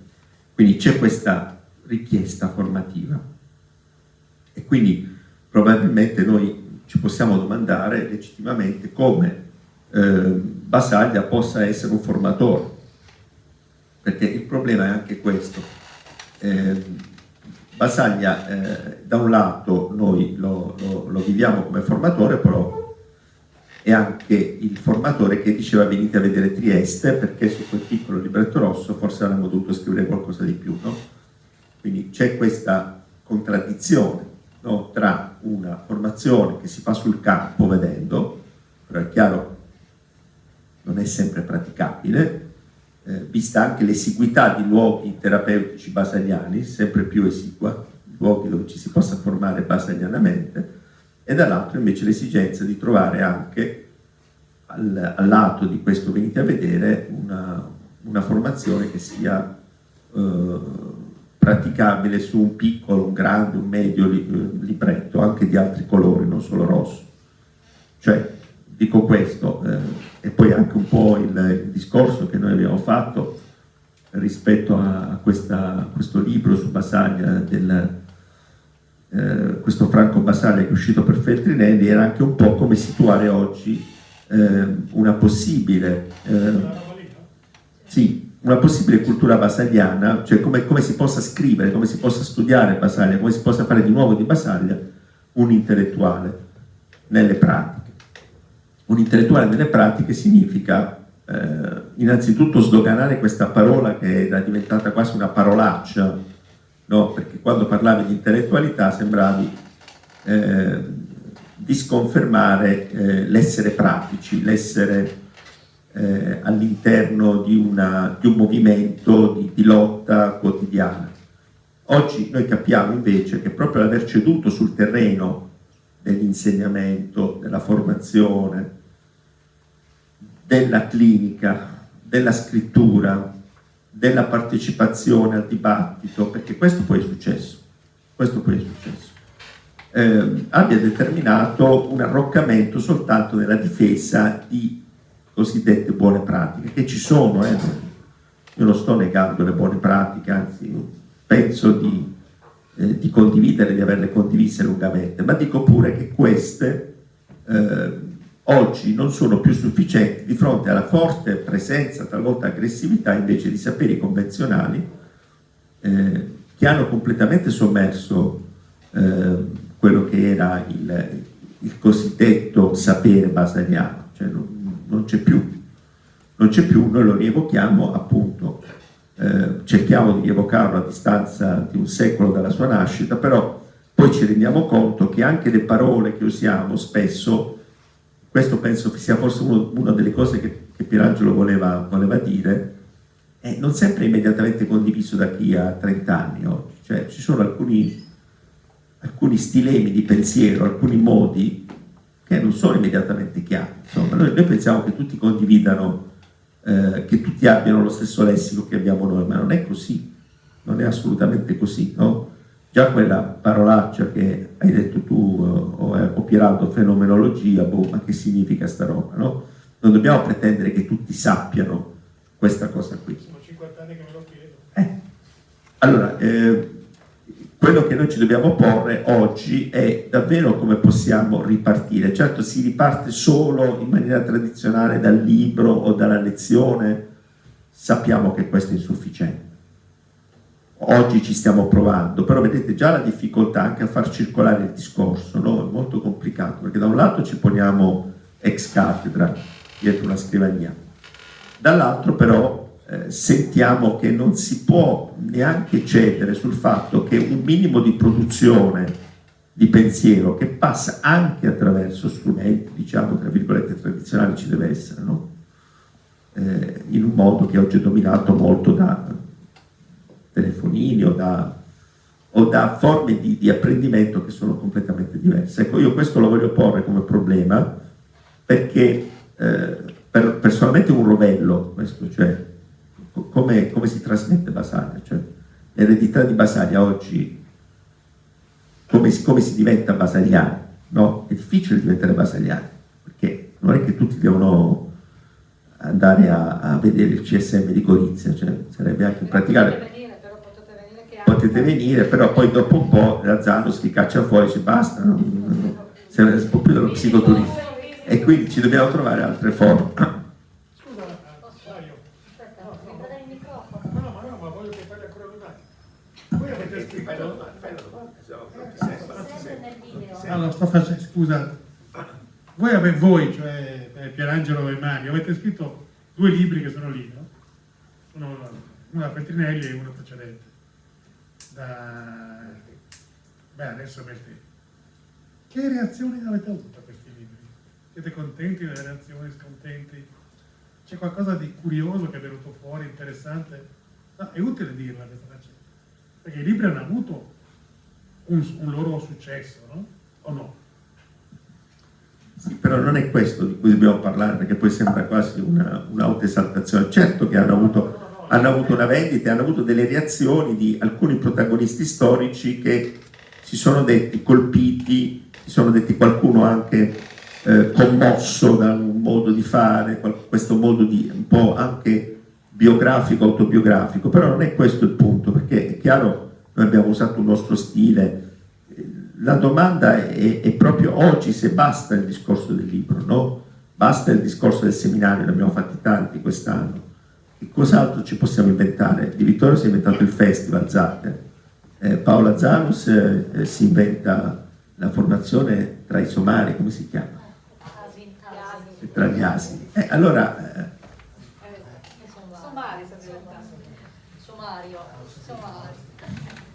Angelo, sei d'accordo? Aspetta, io... No, non aspetto, perché... No, ma Lui scusa. ha detto la sua, Adesso- siamo pianati. No, te lo passo la parola, anzi. Viva l'autoritarismo. No, perché stamattina in realtà non è che volessi farti parlare dell'aziendalizzazione, ma della questione della formazione sì, perché a un certo punto hai citato i percorsi formativi standardizzati e il tentativo di restare interstiziali, di continuare a lavorare. Io quando ho richiamato prima Slavic pensavo soprattutto al fatto che questi si riunivano la sera dopo giornate di lavoro a leggere, a studiare insieme, a leggere e a studiare insieme. Allora, la domanda di Mario, che riprendo e giro anche a voi, perché è vero, loro hanno scritto un libro a 4 mani, separati e intrecciati, stando nella distanza e nella prossimità. Però è il frutto di un lavoro che è appunto anche un'elaborazione teorica, che oggi fa fatica a passare. Oggi abbiamo i manualetti condensati in poche righe, i crediti formativi, perché dovremmo rilanciare anche la questione sul lato dell'università. Cioè non è che sono tutti ambiti che sono sconnessi. Allora in università il carico didattico, dove devi studiare tot pagine che corrispondono a tot crediti, che margine, che respiro dà alla possibilità di spendersi come facevano appunto Basaglia e i suoi? Io ci tengo a ribadirlo tante volte, solo, non senza gli altri, che stavano lì e traducevano dall'inglese, chi sapeva l'inglese traduceva dall'inglese, portava un pezzo, cioè che questa zappa era fatta di tanti legni che si mettevano insieme. Allora oggi dove li andiamo a prendere? Anche desiderio farsi, e anche fare con quello che non si ha, non solo con quello che si ha. Quindi come rianimare a partire da questi buchi che forse però ci lasciano anche un margine di creatività, anche artistico, per cui adesso... Sì, questo io con il gruppo di lavoro del CSM di Gorizia ci stiamo provando da tempo e anche prima negli altri servizi, insomma, i margini, no? le zone un po' in penombra, diciamo marginali, eccentriche, eccetera, sono sempre praticabili se si hanno scarpe buone, insomma, probabilmente ci vogliono anche le scarpe adatte. Quindi sicuramente c'è una quota di formazione obbligatoria nelle aziende sanitarie, così come quando fai i salumi devi sapere le cose relative ai parassiti epatici, così quando fai un lavoro in sanità dovrai sapere come evitare gli incendi e 4 altre cose di base. Però esistono degli spazi di libertà praticabili che si possono anche appunto giostrare tra di noi in una dimensione in cui poi la proposta, no, formativa sia una proposta allargata e allargabile, quindi non deve venire necessariamente dal leader o dalla leader, può venire da tanti leader che periodicamente magari si scambiano il testimone e propongono di presentare un libro, di sentire un gruppo, di un collettivo appunto che si occupa di educazione di strada come gli asini, o il collettivo Cattai di Padova che abbiamo contattato, o la brigata Basaglia, insomma, che cerchiamo di avvicinare dentro appunto una formazione itinerante in giro per l'Italia che è fatta di scambi, che è fatta di nomi, cognomi, facce, cose scritte. Abbiamo partecipato con Cartografie Sociali ad un numero monografico su cosa resta del manicomio alcuni anni fa. La formazione è fatta di occasioni, no? Anche occasioni casuali che nella vita personale di ciascuno di noi arriva, per cui leggi un libro, conosci Marica Settaro e la chiami, conosci Colucci da 700 anni e lo chiami con lui a presentare Ecco, quindi cioè, c'è una quota di invenzione che è anche dentro la formazione, cioè, quindi questa parte di potere che almeno un poco abbiamo ancora in mano la si può utilizzare sia nel decidere la percentuale di incompatibili al CPR, ma anche nel decidere quali libri sì e quali libri no, per esempio far circolare, quali libri discutere o quali viaggi fare insieme per andare a incontrare il collettivo, appunto, che poi la settimana dopo sono stati quasi arrestati tutti. Quindi, cioè, per dire, insomma, nel senso che si possono muovere delle energie, insomma, che non siano sempre quelle. Ecco, questo mi sembra interessante nella formazione da praticare con scarpe buone nei margini, ecco. Una prima cosa è che, diciamo, partecipando a diversi di questi incontri, cioè, questo è un incontro in cui si può parlare, non dico tranquillamente, ma possiamo usare la cornice sapere senza sentirci in colpa, perché di solito, diciamo, nel mondo della salute mentale, di ispirazione bassagliana, la cornice è potere, emancipazione, che va benissimo. Sarebbe anche interessante che facessimo una doppia cornice, insomma, mettere insieme un po' questi due elementi. Allora, quindi è importante che noi sfruttiamo questa occasione perché siamo un po' più tranquilli, non ci sentiamo il fuoco amico addosso, eccetera. Resta però che proprio perché stiamo più tranquilli è importante che ci proviamo a fare ancora qualche passaggio. Cioè noi abbiamo sempre insistito tutti, insomma, dal 95 che insistiamo sull'importanza dell'intreccio tra saperi critici e pratiche di trasformazione rispetto all'esperienza di Basaglia. Abbiamo provato sin dall'inizio a riattivare tutta questa componente di sapere che è stata sicuramente una grossa risorsa. Cioè, se l'esperienza basagliana ha avuto questo spessore è perché si è dotata anche degli strumenti critici potenti. Però, e quindi che ben venga che diciamo, nel mondo della salute mentale in senso ampio si riprenda contatto con una formazione diversa, inattuale ma anche da reinventare, che non è che possiamo riproporre il solito squadrone dei Foucault, Fanon, Goffman, com'è, cioè dobbiamo, sono passati un po' di anni, quindi dobbiamo, però su quell'esigenza penso che siamo tutti d'accordo. Qual è il problema? Quello che io cercavo di dire è che c'è qualcosa di eccedente rispetto a questo tipo di sapere, sebbene critico, e alla formazione che ci consente di avere accesso a questo sapere. Come faccio a insegnare io alla gente a mettersi in pericolo? Cioè tutta questa zona oscura dell'esperienza basagliana, che però è essenziale, è uno di quegli aspetti nodali, no? Cancrini su questo ha detto, per me l'essenza di Basaglia è l'ascolto, poi è interessante tutto il passaggio Bateson, il pesce, cioè molto interessante. Ma come fai tu a insegnare a diventare un fuorilegge? A mettere la cultura della legalità di oggi, nel bene e nel male. Sono tutte cose che oggi rendono molto complicata la riattivazione di queste che sono cose nodali come l'ascolto. L'assumersi, sapere che per inventare un legame sociale più qualificato, più largo, più ricco, dove per esempio i malati di mente sono cittadini come noi, bisogna passare da delle rotture, bisogna passare dall'inimicizia, diventi un bandito, diventi un appestato, fare un passo di lato non è non è una festa. Ho tutta questa cosa che è eccedente rispetto al campo della formazione, diciamo, formalizzata, scusate il bisticcio. Non è per questo meno formativo, se vogliamo essere basagliani.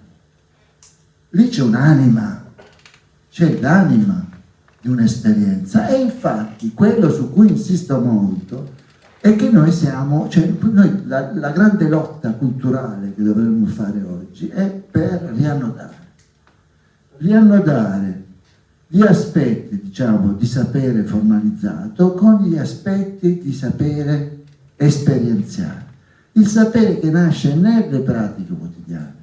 È vero che Basaglia leggeva Goffman, Fanon, Foucault, eccetera, eccetera, eccetera, ma Basaglia è uno che riusciva, dico Basaglia ma tutto il gruppo, per 20 anni, no, non dico 20 anni, per cioè una decina d'anni, queste persone sono riusciti a fare la pigiatura dell'uva, cioè loro riuscivano a distillare dalle loro pratiche degli elementi di riflessività che appartenevano alle loro stesse pratiche. Se io faccio l'esempio del festival, non è perché è tutt'altro che aneddotico, quello è stato un momento di training per un gruppo di persone, me compreso, e quindi un training transgenerazionale.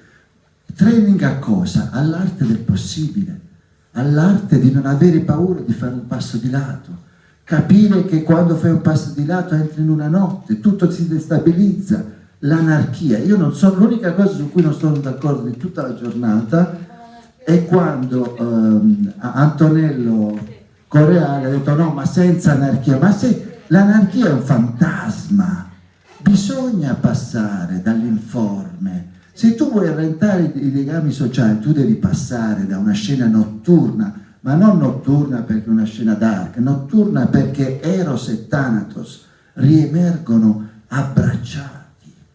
E noi l'abbiamo visto in questo festival. Le paranoie, lo straniero, il corpo estraneo. Questo training deve diventare sapere. Tutti quei semi che sono ancora basagliani, diciamo così, inattuali, se noi non siamo capaci di fare quel lavoro di distillare attraverso la nostra riflessione sulle pratiche un sapere da intrecciare con i saperi della psicoanalisi, della fenomenologia, mettiamoci pure le neuroscienze, tutto quello che vogliamo, è lì che noi siamo, come dire, molto arretrati rispetto all'esperienza basagliana. Se invece riusciamo di nuovo a riannodare i saperi formalizzati di qualsiasi tipo con il sapere che nasce dalla dimensione pratica, lì veramente possiamo rimetterci un po' a navigare, riapriamo le vele.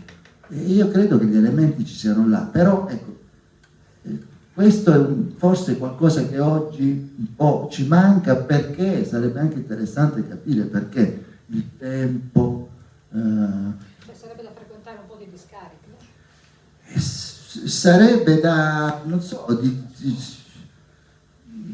prendete un libro come La nave che affonda, cioè là vedi che vino che riescono, ed è un vino amaro, non è un amabile, è un testo su cui molti, magari Mario vorrà dire qualcosa, un testo amaro, molti testi di Bassano sono amari, ma non amari nel senso che poi non li beviamo, no, amari, ci sono dei vini un po' amari.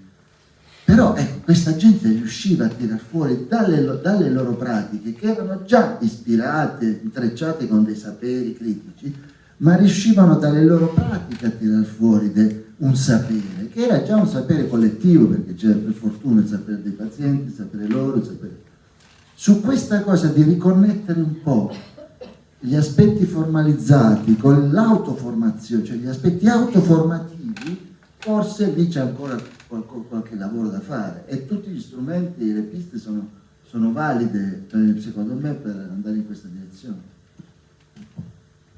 Mario, sei stato chiamato in causa. Io trovo, mentre ti do la parola, se andiamo verso la chiusura, però questo punto dell'elaborare un sapere a partire dalla pratica, che non significa non essere anche attraversati dai saperi formalizzati, secondo me è un punto cruciale. E forse qualcosa anche in questo, come dire, è la scommessa anche per esempio della psicanalisi, cioè di tutti quei saperi che mettono in campo qualcosa che tocca la trasformazione e la perdita che entra nella nostra carne. E il sapere di spiritualità, come lo chiama Foucault, che ci sposta, sì, è forse un trattamento del narcisismo contemporaneo.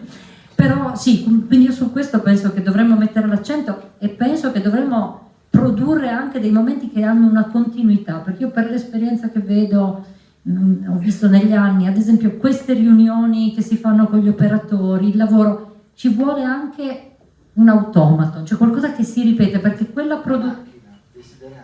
sì, perché si produca un momento di incontro sorprendente. Quelli si riunivano tutte le sere, stenografavano le assemblee, le rileggevano, cioè, e noi dobbiamo ripassare per quella fatica anche fisica che comporta anche il corpo.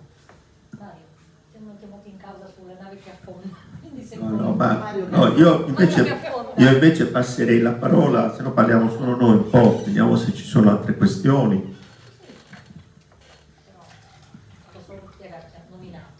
Sì, no, sulla nave che affonda. Forse andiamo anche verso la chiusura, quindi... C'è un personaggio che si avvicina. C'è un personaggio che si avvicina per fortuna. No, forse vuole andare in bagno. Finalmente. No, io colgo un po' dall'intervento dell'architetto sulla la quota di violenza che c'è nella nostra società, portando appunto quell'esempio dei compound protetti rispetto al resto del mondo. Ci sono quote di violenza meno definite da muri, telecamere, fili spinati, ci sono quote di esclusione nelle scuole, nei posti di lavoro, con poi tutta una serie di disagi che vengono ovviamente mandati ai tecnici. Colgo questa idea della fatica dell'ascolto di questa mattina, ed è una fatica dell'ascolto tanto richiesta a chi lavora nei servizi, perché mi chiedo, parti della società non la fanno più. Quindi oggi abbiamo parlato molto di formazione degli operatori, tecnica, basaliana, aperta, molte narrazioni, però mi chiedo come mai il tessuto sociale non sia più capace di essere inclusivo rispetto alla diversità, all'altro, e metta sempre delle difese, delle barriere, e quindi poi l'invio al tecnico, allo psicologo, al servizio di salute mentale, dove si spera incroci operatori capaci di fare questa fatica dell'ascolto e magari anche capaci di produrre micro società molto inclusive, con il grande pericolo che molte persone dicano che bene che si sta qui, che bene, avete un centro, fate delle cose interessanti, e noi con l'idea di dire sì, però questo è un mondo che va attraversato per un periodo, poi stai meglio e ritorni dove? Ritorni in un mondo di solitudine dove tutti sono chiusi nel proprio individualismo e non stanno neanche ad ascoltare un po' le stramberie della vicina, non mettono una quota di fatica nell'includere nella propria società sportiva anche la persona che non è al massimo della prestazione. Quindi mi chiedo, e su questo rilancio un'idea di formazioni che includano altri soggetti che non siano solo gli operatori, coloro che fanno formazioni filosofiche, percorsi analitici, personali, ma una cultura dei diritti. Tra i diritti non c'è solo il diritto alla casa, un lavoro, ma c'è anche il diritto a poter vivere con degli amici che un po' tollerano la mia follia, un po' tollerano i miei difetti, e che non dicano siccome sei così di questo vai a parlare al CSM, vai, chiedi una consulenza. Sempre questa domanda che arriva alla salute mentale, e per piccola parte sono persone con disturbo mentale grave, e una grande parte di un disagio, di una solitudine che non trova risposta fuori, né nei familiari, né negli amici, né nei luoghi di lavoro. Quindi questa quota di violenza è senza muri qualche volta, è senza diversità. E quindi lì noi ci poniamo il tema di altre due parole che oggi sono state attraversate velocemente, che sono comunità e territorio, ma proprio col punto di domanda: esistono ancora le comunità Esistono quartieri in cui le persone in qualche modo bevono il caffè nelle case uno dell'altro, esistono società sportive, io so che esistono, però mi sembra sempre meno e quindi noi ci interroghiamo sempre se noi tecnici siamo capaci di ascolto, di fare la fatica. Sì, non ce la faremo a contrastare un sociale escludente, individualista, non ce la faremo mai, mai. Faremo per una quota, facciamo quel che possiamo anche essere, non so come dire, illuminati e con una grandissima vocazione verso l'altro, ma non potremo contrastare società che spingono verso la salute mentale per il certificato, per un qualche colloquio, perché ho un po' d'ansia, ma proprio si capisce che le persone sono davanti a me perché tutto il resto non ha funzionato. E altre epoche storiche questo resto funzionava di più. Quindi l'interrogativo è, come diceva Paola, noi facciamo questi tentativi di dialogare con i non tecnici, magari vicini a noi per studio, magari vicini a noi perché sono appunto persone che lottano per i diritti civili di alcune marginalità, però dovremmo fare una fatica che vedo poco, anche in me devo dire, di dialogare con chi non la pensa come me, di coinvolgere in questo lavoro di formazione altri soggetti della comunità proprio per renderle più inclusive e pensare un discorso della città che cura, che non è che la città viene curata dai tecnici, è una città protagonista, responsabile della cura delle proprie relazioni, dei propri legami o della mancanza di questi legami. Non saranno i tecnici a rispondere alla mancanza di legami, non ce la faranno mai, anche veramente anche facendo formazioni brillanti come questa. Quindi in questi luoghi devono starci anche i nostri nemici e su questo sono d'accordo, bisogna trovarli e poter aprire un conflitto che non è allora io la penso così e starò con i miei amici e gli altri mi diranno io sono completamente contrario, starò con i miei amici. Fine del legame con soggetti altri, perché chi non la pensa come noi, chi non è basaliano, è comunque un soggetto altro con cui dovremmo provare a dialogare, questo a livello alto, ma dico anche più semplicemente nei quartieri, insomma, con altri soggetti. Grazie.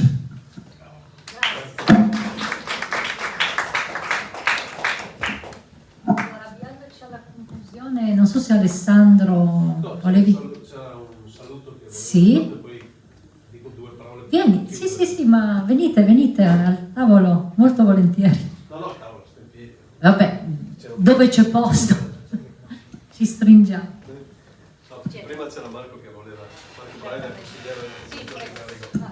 Buonasera a tutti, io sono Marco Braida, un consigliere d'amministrazione della Fondazione Carigo, che tutti voi immaginate sappiate cosa sia.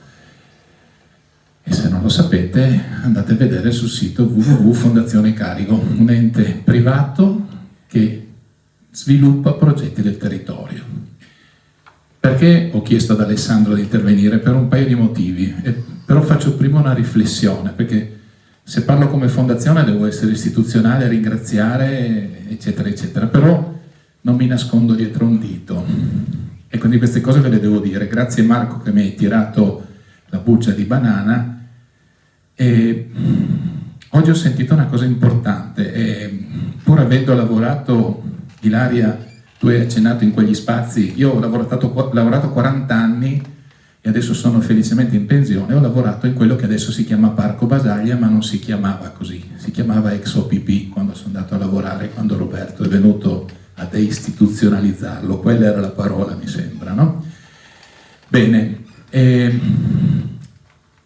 è rimasto sempre per me un ex OPP dal di fuori, ma ve lo dico da cittadino, non da Marco che lavorava al Dipartimento di Salute Mentale. Perché? Perché purtroppo tutti voi, e vi ringrazio voi di essere venuti, come vi ho visto a Storia e mi avete affascinato con le parole anche di stasera, l'ascolto, la capacità di stare in silenzio. In questo momento io non lo sto facendo, non riesco a trattenermi. Per cui, sapete perché la Fondazione ha sostenuto per la prima volta un festival che si chiama Alienazioni? Perché? Perché all'interno di questo festival non ci doveva essere la giornata di oggi. Perdonami, ma devo dirlo. E quindi era un festival che faceva un festival su quel tema lì. Alessandro è presidente di una comunità terapeutica, però insieme a quel signore lì, Roberto, che ha detto prima, noi, un gruppo di amici, avevamo organizzato insieme alla fondazione, col patrocinio di un ente che di solito fa di un'economia finanziaria una sorta di devoluzione per lo sviluppo del territorio, avevamo sposato l'idea di organizzare una 3 giorni, oggi, domani e dopodomani, intitolata alla figura di Basaglia. Non mi ricordo più neanche come l'avevamo chiamata, ma erano 3 giorni e era un titolo lungo, 3 giorni con Basaglia a Gorizia, ecco, questo qua.